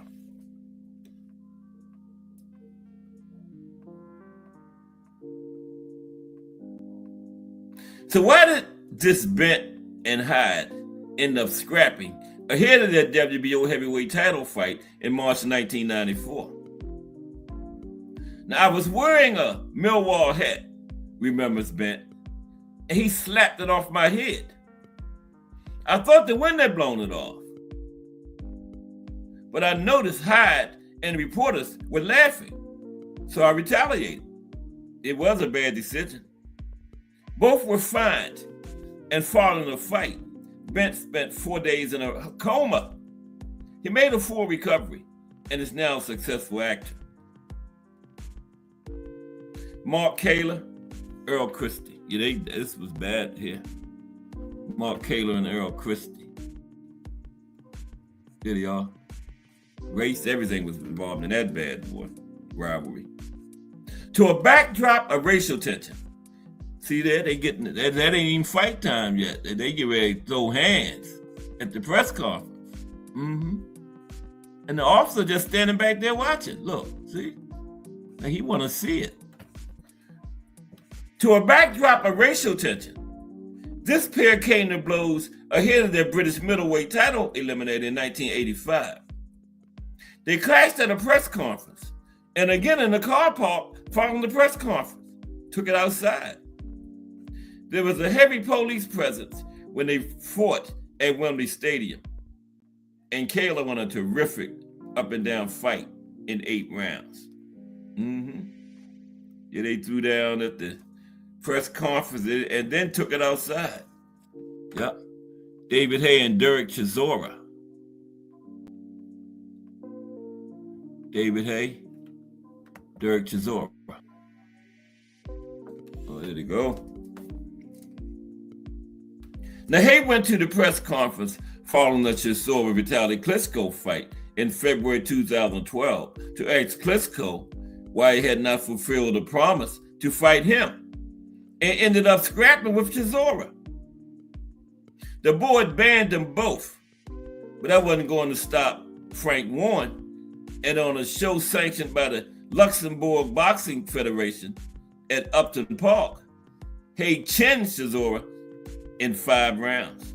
Yeah, Hay stopped him in the official fight. I don't know who won the preliminary at the press conference.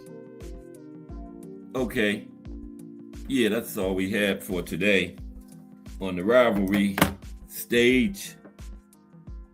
Okay, hope everybody enjoyed that.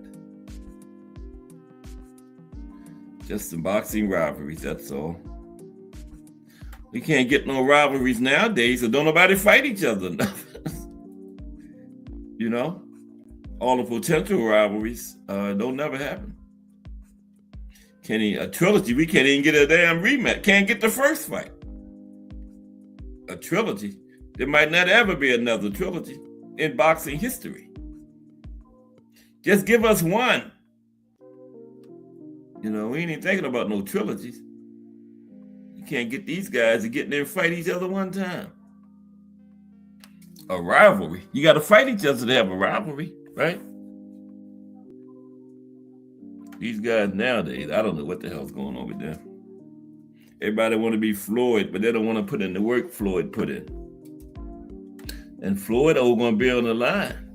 Maybe if Manny beat Floyd, then some of these guys won't be so worried about their O's. So it might be a good thing if Manny win. Maybe if Floyd lose that O, some of these guys will stop being so enamored with them O's. You know what I mean? So just a thought. And I mean, I'm rooting against Floyd or whatever, but you know. Maybe if he lose that O, some of these fighters nowadays won't be so worried about keeping their O. Right? Maybe that'll work like that. I don't know.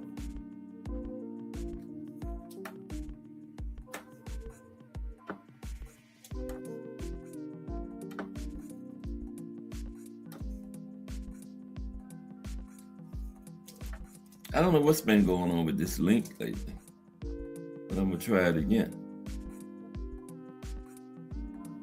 Okay. But yeah, it's Wednesday. We on the way downhill to anybody know who's fighting this weekend?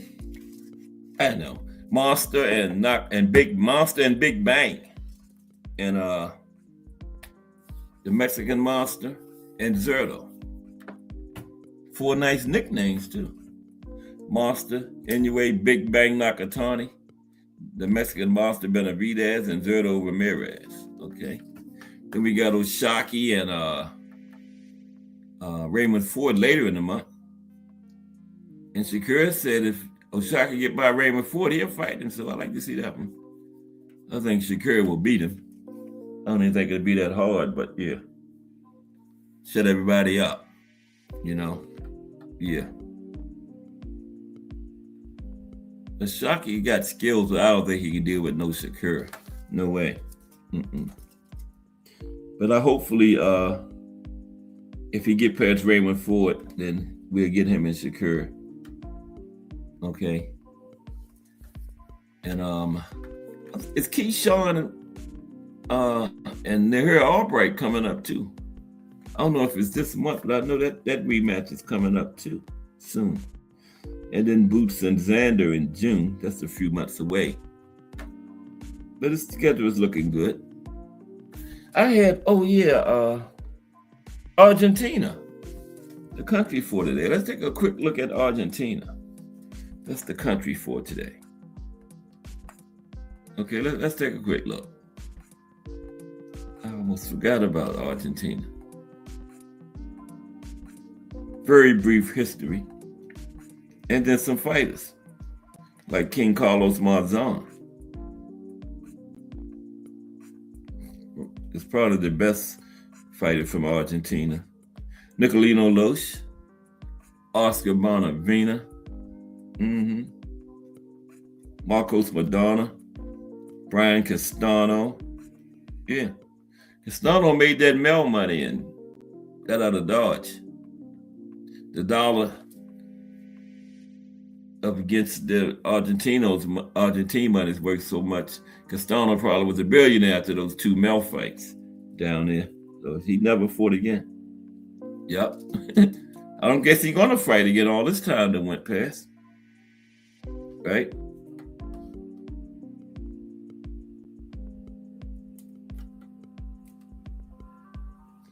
Okay, Argentina.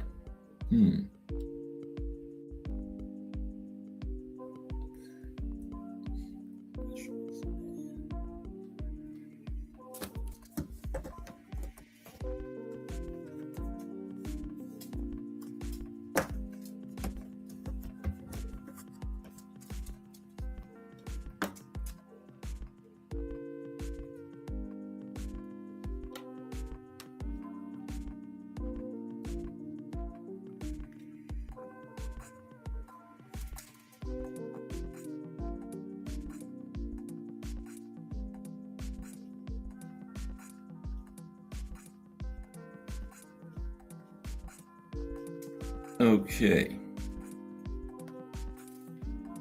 History of boxing in Argentina. We got a few minutes.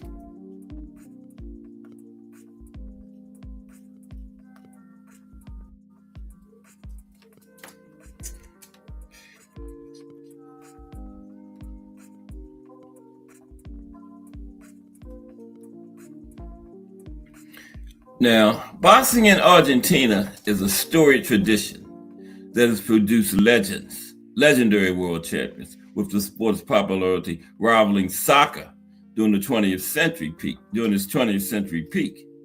Since the founding of the Argentine Boxing Federation in 1920, the ABF, the country has consistently delivered elite talent across all weight classes. Now, the pioneer era in the 1920s, Luis Angel Firpo went up against Jack Dempsey. Then we had the golden eras in the 1950s to the 70s. This era saw Argentina become a global boxing powerhouse. Pascal Perez, Carlos Monzon, Nicolino Loesch, Victor Galindez. In the modern era, Sergio Martinez, Marcos Madonna, Brian Castano. In women's boxing, Argentina has become a leader in women's boxing, pioneered by Marcela La Tigresa Acuna, the first licensed female boxer in the country's history. Now, for decades, Luna Park in Buenos Aires served as a cathedral of Argentine boxing, hosting the nation's most historic fights. While boxing's mainstream popularity has faced competition from soccer in recent years, it remains a vital avenue for social mobility and a source of intense national pride. Okay? Yeah. Boxing in Argentina. Now, we can get a couple of the great boxers in from Argentina. But I'm going to save that so we can get the big names in. I just mentioned some of them, but I was going to talk about some of them, but we don't have time. They get it in maybe tomorrow at the end of the day. I didn't know the rivals was going to run as long as they did. But yeah, we'll get it in another day. All these great Argentine boxers. King Carlos Monzon is the best. He had a great career. He didn't lose for the last 13 years of his career. He was middleweight champion undisputed middleweight champion from 1970 to 1977. Then after his career, he threw one of his wives off the second floor balcony. She died. He jumped off, tried to act like they fell off, but he lived. Ended up going to prison. And then guess what? He was in prison for, I don't know how they do it in Argentina. He was in prison for murder and was out on a weekend furlough and was on his way back to the prison and was in a fatal car accident. Yeah. You let a murderer out in the United States on a weekend furlough. I don't think they're going to be on their way back. But King Carlos was on the way back. How'd you get a furlough and you're in prison for murder for a weekend? Wow. But he had all that, I guess, money tossed because, he had made all that money in boxing and everything. So I guess the normal murderer don't get no weekend furloughs. But if you're King Carlos Monzon, you do.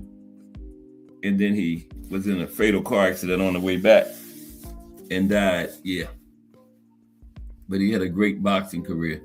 In the Hall of Fame. They didn't hold that against him. Like they did Wilfred Esteban de Jesus. He also was involved in a murder. The Puerto Rican Esteban de Jesus, but then he ain't in the Hall of Fame yet. And he retired like early 80s, so he's not in there all this time. He's not getting in there. I think they held his post-career against him. It took Michael Nunn the longest to get in, but he got in. Michael Nunn had a drug conviction, and he went to prison. I think he might have been in his last class that went in, with the Manny class. But he did 15 years, and he got out like 2018, and now they put him in. Mm-hmm. But, if you retired in 1990s, and then all of a sudden, like 2025, they put you in the Hall of Fame. I don't know. But yeah, King Carlos is definitely the best fighter from Argentina of all time. But he had a sad end to his life. Yeah, tragic end. Then Louis Firpost was the one that was fighting Jack Dempsey. And it was like 11 knockdowns in 2 rounds. I think Firpo knocked Dempsey down twice. And Dempsey knocked Firpo down like 9 times. Okay, yeah. What's up, Thomas Hill? Like 9 times. Mm-hmm. Oh, you up, Thomas Hill? See you? I can't hear you. Oh, okay, I see what it is.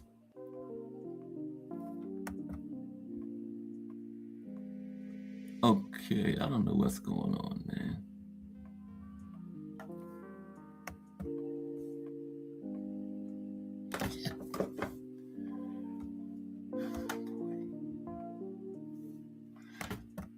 Like your mic muted, T Hill. Is your mic muted? I was trying to unmute it.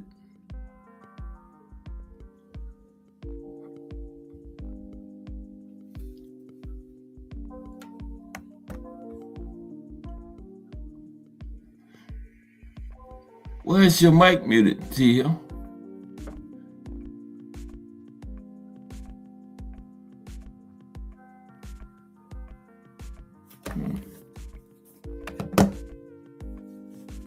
Okay. Can you hear me, Thomas Hill? It says your mic is muted.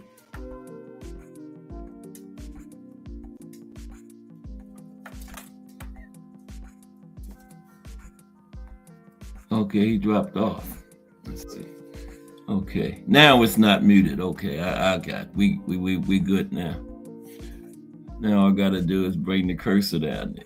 Let's see what's going on here. There we go. Can you hear me now? Loud and clear. All right. What's good with you guys? Oh, not a whole lot. Just chilling. Hey, sometimes that's the best thing to do, man. Especially when you got a lot of stuff going on around you that ain't chill. That's right. But like you said, man, rivalries are a good thing. I think it's always been a good thing in all sports to have rivalries. You look forward to things. It intensifies the matchups and the moments become, yeah. So, I don't understand why the sport is choosing to run away from rivalries. And from fights that will cater to making lasting moments and memories like it's always been built upon. So we got a chance for stuff like that to be taking place right now. I mean, we got a fight coming up with Junto Nakatani and Naoto Inoue, man. I mean, the two biggest names right now in Japanese boxing, and because of one fight, it's lost its luster. That's crazy to me. Yeah, and we're not going to get no rematch because Monster said he got one more fight after this and he going up. Yeah, well, rightfully so, because, he's been getting touched up a lot in these last couple of fights. And yeah, he's been there a while, and the writing's on the wall, man. He want to go out without having a loss. So he's thinking that he gets this victory, it ain't gonna be but just one more fight, and it's probably to get a different, unified different division, and then call it a career. But I think this fight is going to be a really good fight. I think that Nakatani got a chance to beat this guy, and I think that he has everything to beat him. I think that fight that he had, is preparing him for whatever Nakatani is going to be able. I mean, in a way, he's going to be able to put on him as far as pressure. Now, there's going to be a difference from of attack and also a difference in speed.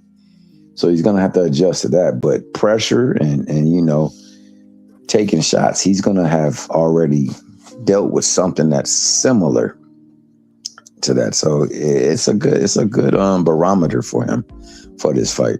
So that's a very good fight and a very good fight card. They got a lot of fights on there that's going to be entertaining. And, that's one thing I will say about the Japanese. What you think? You think this is going to go the distance, or you leaning more towards somebody getting stopped in it? Or Monster Nakatani? Took that off of there. So for this, I think that chances are the stoppage happens like from round 7 through 10. And if not, then it goes the distance. I think the stoppage could happen by both fighters. I think both fighters have what it takes to get a stoppage. I think that Inoue struggles with left hands, and Junto's left hand is dynamite. So, there's a chance for that. All Junto got to do is continue to work off that jab and continue to work off that body. I think for Inoue, I think for what Inoue got to do, he got to continue to do that in and out, that bounce, that ticky in and out, high low. Yeah. He got to continuously keep that jab active and to take that jab away by pawing at it, by timing it and trying to shoot his shot as well too. The problem is the gap he has to close without getting hit. And I don't think people are giving Nakatani that respect because of the last fight. But the last fight wasn't against a 5'7" guy or a 5'6" guy. It was against a 5'9" guy, 5'10" guy. So, you got a different dynamic. This dude, you could see when they stood next to each other how much rangier Nakatani is. Nakatani is also quick and explosive in his own right. So people really, because of the fight, have tuned out to the possibility of a threat that this dude Nakatani is to Junto. And I got Junto winning the fight, bro. I do. I just think Junto is ready to take over that mantle. He's a real threat, man. He's a real threat. Now, do I recognize that in a way? That counter game too. When man, trying to close that gap, he has everything.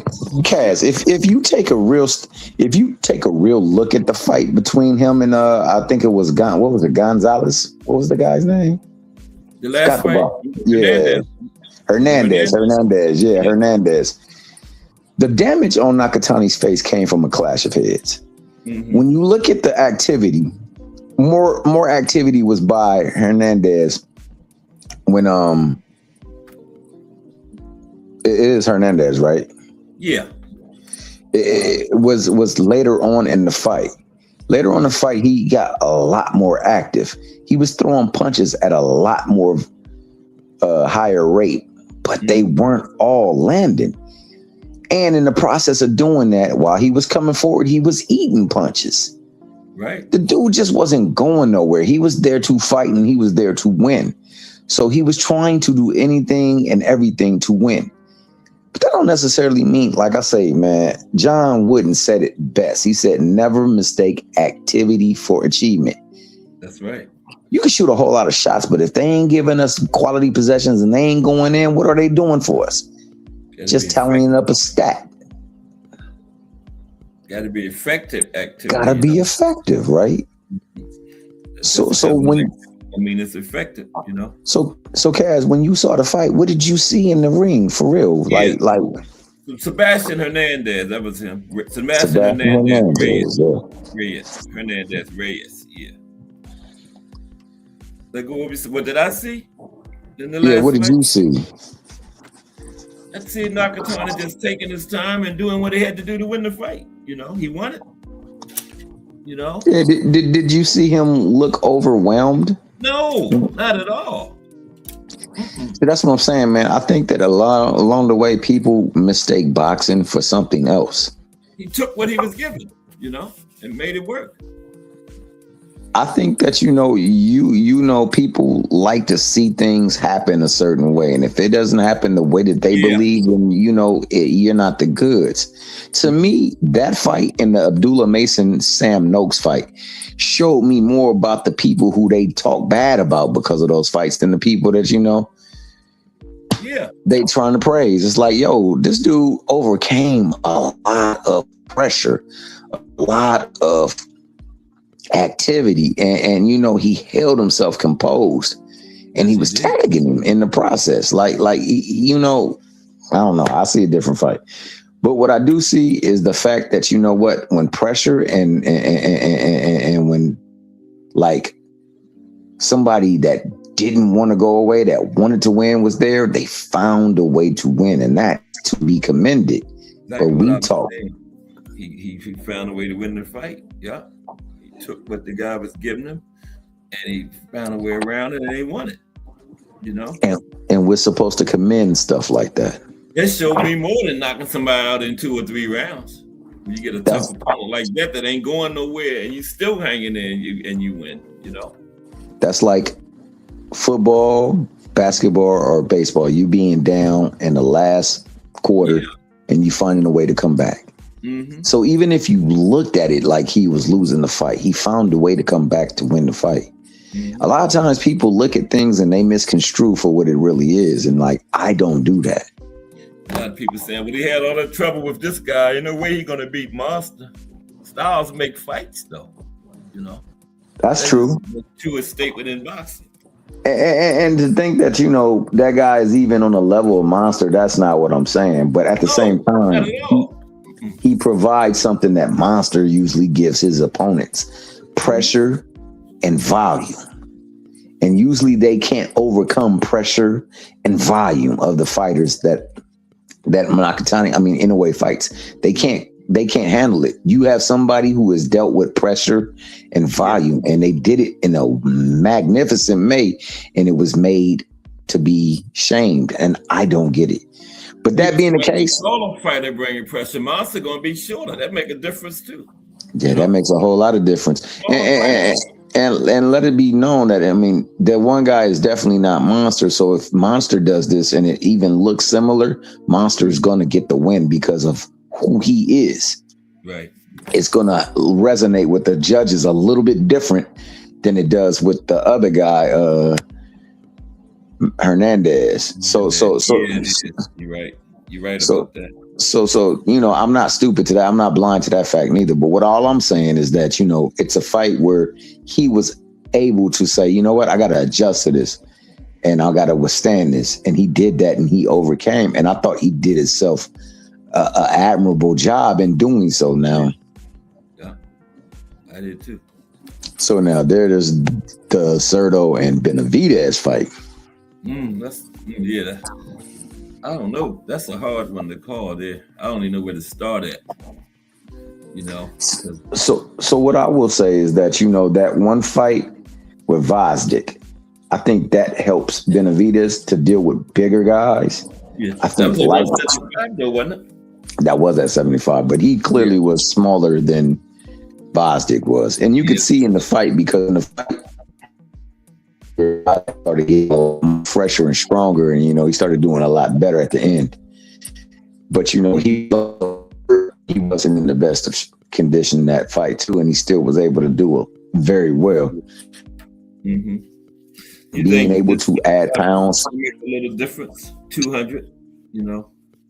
You said what? 200 going to be a factor, a big factor, or it's not going to matter that much.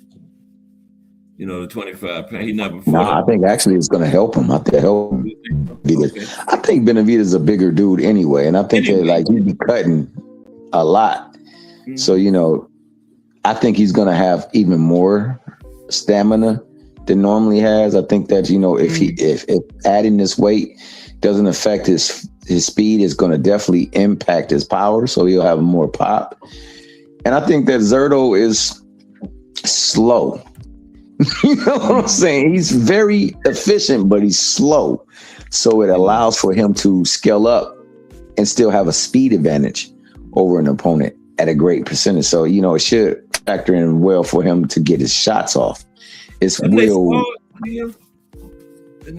I read I think they have. Yeah. So I think they have. So what's your prediction on that one, though? You got. I got Benavidez by unanimous decision. I don't see a stoppage. If the stoppage should happen, I think it would be by Cerdo. I think Cerdo would be the one to get the stoppage. Yeah. I think that, you know, in his exuberance to get like his stuff off, he leaves himself open to get hit. I think that honestly, if Morrell was more disciplined, I think that Morrell could have gotten him up out of there. I think if Morrell was disciplined, he did drop him. He dropped him, but you know, he didn't take advantage of what was there. Right. He was too busy out there trying to showboat and grandstand. Like, you're there to win the fight. You're not there to show out your opponent. And he wasn't listening around the shields neither. You gotta listen to your corner. Yeah. So, you know, there is an opportunity for Cerdo. He's gonna have to, first and foremost, they're gonna have to devise a plan to get past the activity. Because what Benavidez is really good at doing is redirecting you. Like, he'll touch you here to actually get the punch there.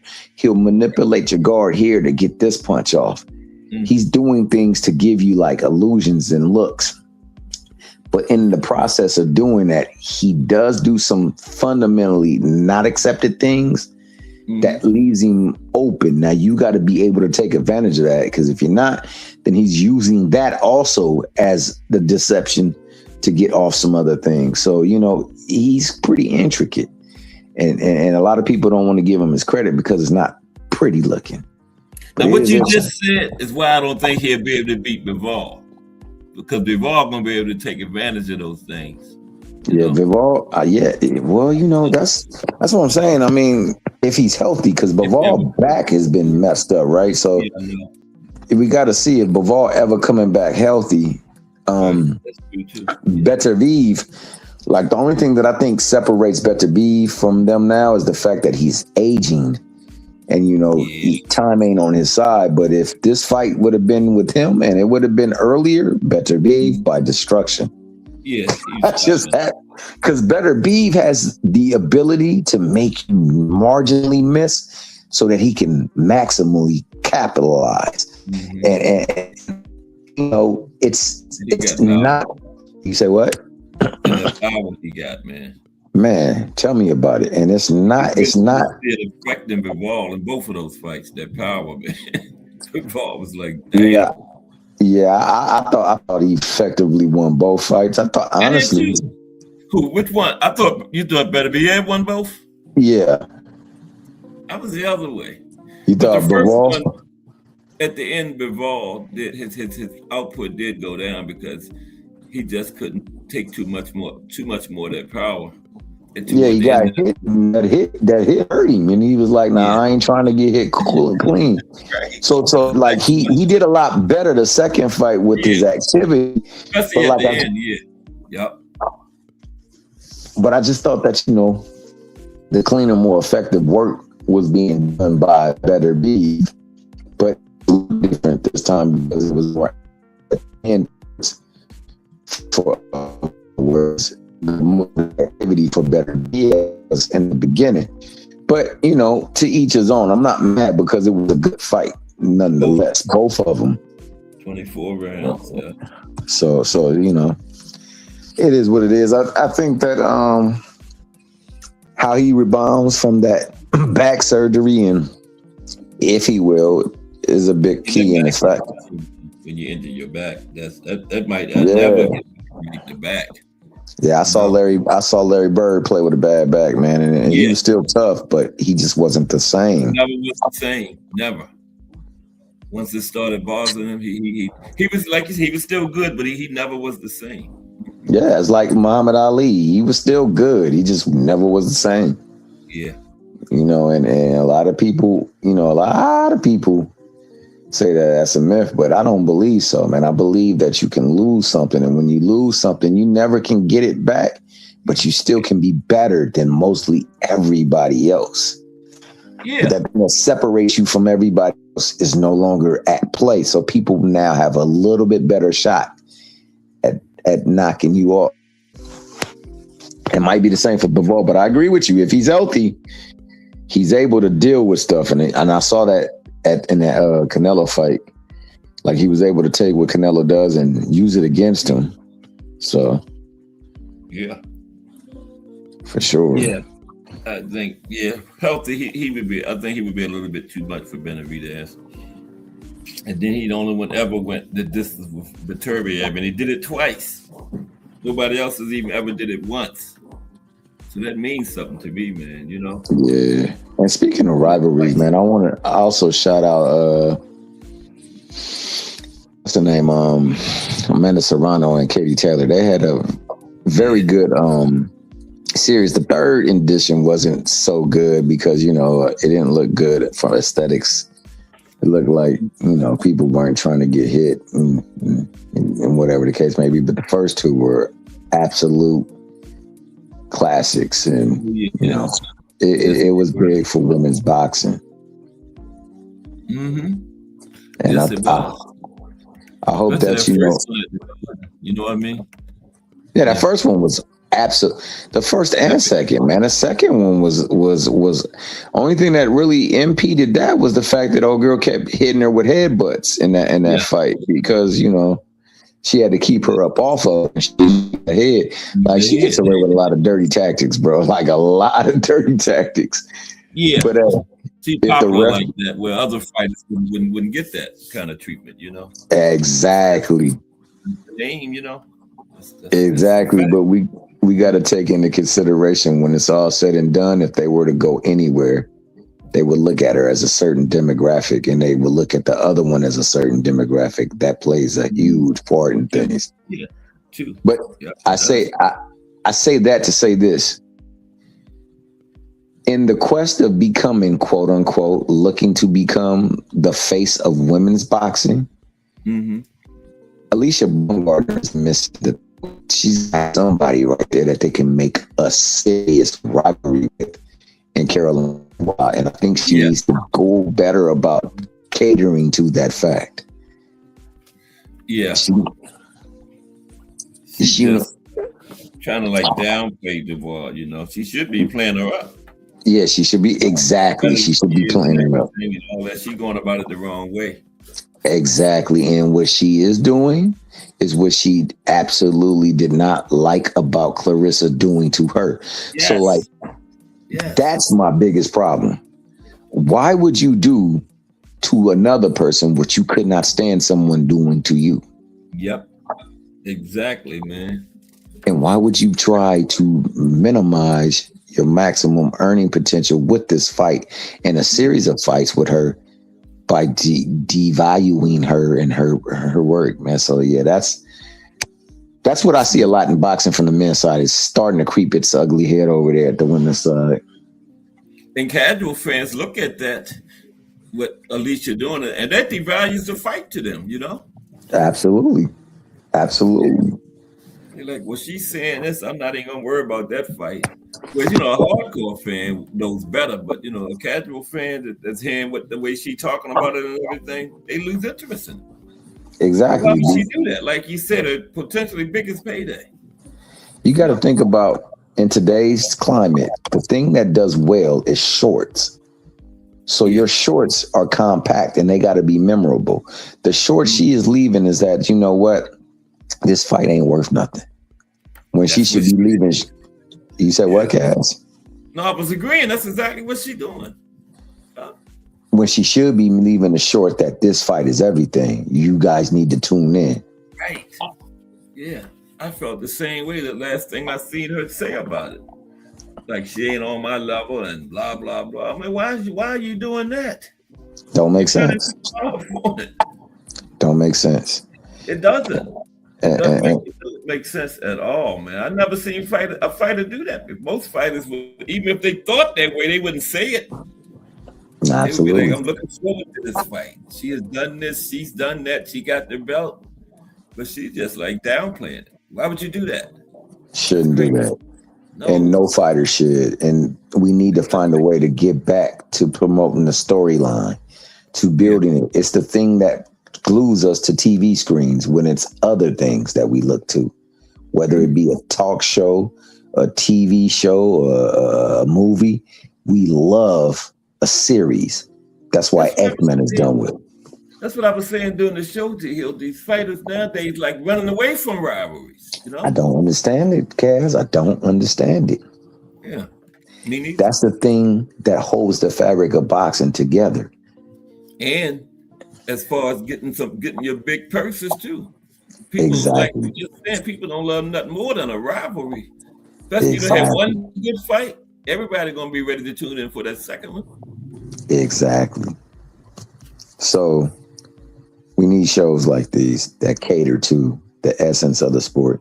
We need shows like this to show the young bucks that, you know, there's something that to be said about having somebody that's your equal or your peer that's challenging you to the very max to push you and to make you better than what you even thought you were. And there's something to fighting and coming up short so that you can pick yourself up to show that you can grow from that height. So, you know, I think that, you know, we need to get to that point, man, because we're having so many false narratives being pushed out there and so many false great fighters. You find greatness in the ring, not on a freaking Twitter screen, not on a freaking YouTube screen, not on a freaking Instagram screen. And that's where we have found ourselves in this moment now. Yep, you're right. It's all find our way back. All the other stuff is just outside noise. Absolutely. The main thing is what happens in that ring. That's what people pay for. They don't pay, like you say here, you beefing on Twitter, and they pay for what you do in that ring. That's the end product. So I tried to get my man Crush the Legend to come up here. But shout out to Crush the Legend, man. Him and a group of his people have gotten together and they've put together a promotional group to showcase women's boxing. It's called Crown. Crown Promotions. Crown Promotions? I know it's Crown. A Crowned. Man, I gotta get it right. What was it? Crown. Let me see. That's a good idea, though, man. Especially get women's boxing going in this area, you know. And So Crown Fist Promotions. Okay. Crown Fist Promotions. Y'all be on the lookout. The ladies about to put the fist to the motion so y'all can see how the ladies get down. And my man Crush the Mickey Fricky Legend is going to be a part of that. So, you know, it's going to be some competition. It's gonna be some heat coming from there. So shout out to my good brother Crush the Legend. Yeah, I ain't too far from Philly neither, so I'm gonna be You attending some. you gotta check some of that out, man. Yeah. And, you know, Crush gonna have to get you up in their VIP status so you and the missus can be over there sipping on some martinis and eating some olives and whatnot, getting some good food. Treat you like you're supposed to be treated. And I might give some assistance to him when they do a show here for us. You know what I'm saying? We already got the voice. We got Big Drop Dre. He can go over there and be the ring announcer. I know people and all that kind of stuff in this area. We might be able to too. But that's down the line. I'll talk to him about it, you know. For sure. When they Baltimore area show, you know. For sure. Yeah. But man, as always, a great show. I know you've been here for far too long, man. For those who came and graced us with their presence, we just spoke on Crush the Legend, aka Yoda Wise Crush, aka the Master of Ceremonies, aka the Grumpy OG, aka the greatest man alive, man. Shout out to Crush the Legend. Shout out to Drunken Irishman. Shout out to Azim Shabazz. Shout out to my main man, Mike Rim, my main man, Mike Mazik. Oh, and speaking of Mike Mazik, everybody put Mike Mazik in prayer. I mean, Mike Rim in prayers. I'm sorry. His mom is not doing very well, and she's in need of your prayers. So we ask that you, prayer warriors, go out there to your closet, man, and pray that, you know, she would see some relief and that she will be able to recover and be with those who would attend to her care and be with his family as well, too. Shout out to Bruce Grass, Boxing Jazz, and so much more. Shout out to the notorious BVO of this Mighty Sports Talk Network. You know, he's STN strong. Shout out to Irony Boxing, my good brother from over the seas. Shout out to the better half, Miss Victoria, VTS. And, you know, shout out to you guys in the chat that, I mean, not in the chat, but you guys that are just watching. You guys that's going to watch on the playback, that's 2 o'clock Shorty, a.k.a. The Box Story, and a.k.a. Cash Sports. We ask that you always come in, comment, chat. That Cash App is crawling around the ticker. It's $, capital C, capital A, capital S, 2878. Always bang that if you can to support and make sure that Real Boxing has its way through and everything that deals with boxing. And come in and share it, like, comment, and subscribe, man. See what it is to talk about real boxing and how boxing from the inside out affects us. And you guys have a wonderful day. You'll be back tomorrow. 2 o'clock p.m. Eastern Standard Time.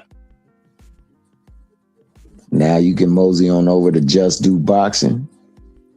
See my man Curtis Bridges, where he goes and gives boxing his just due.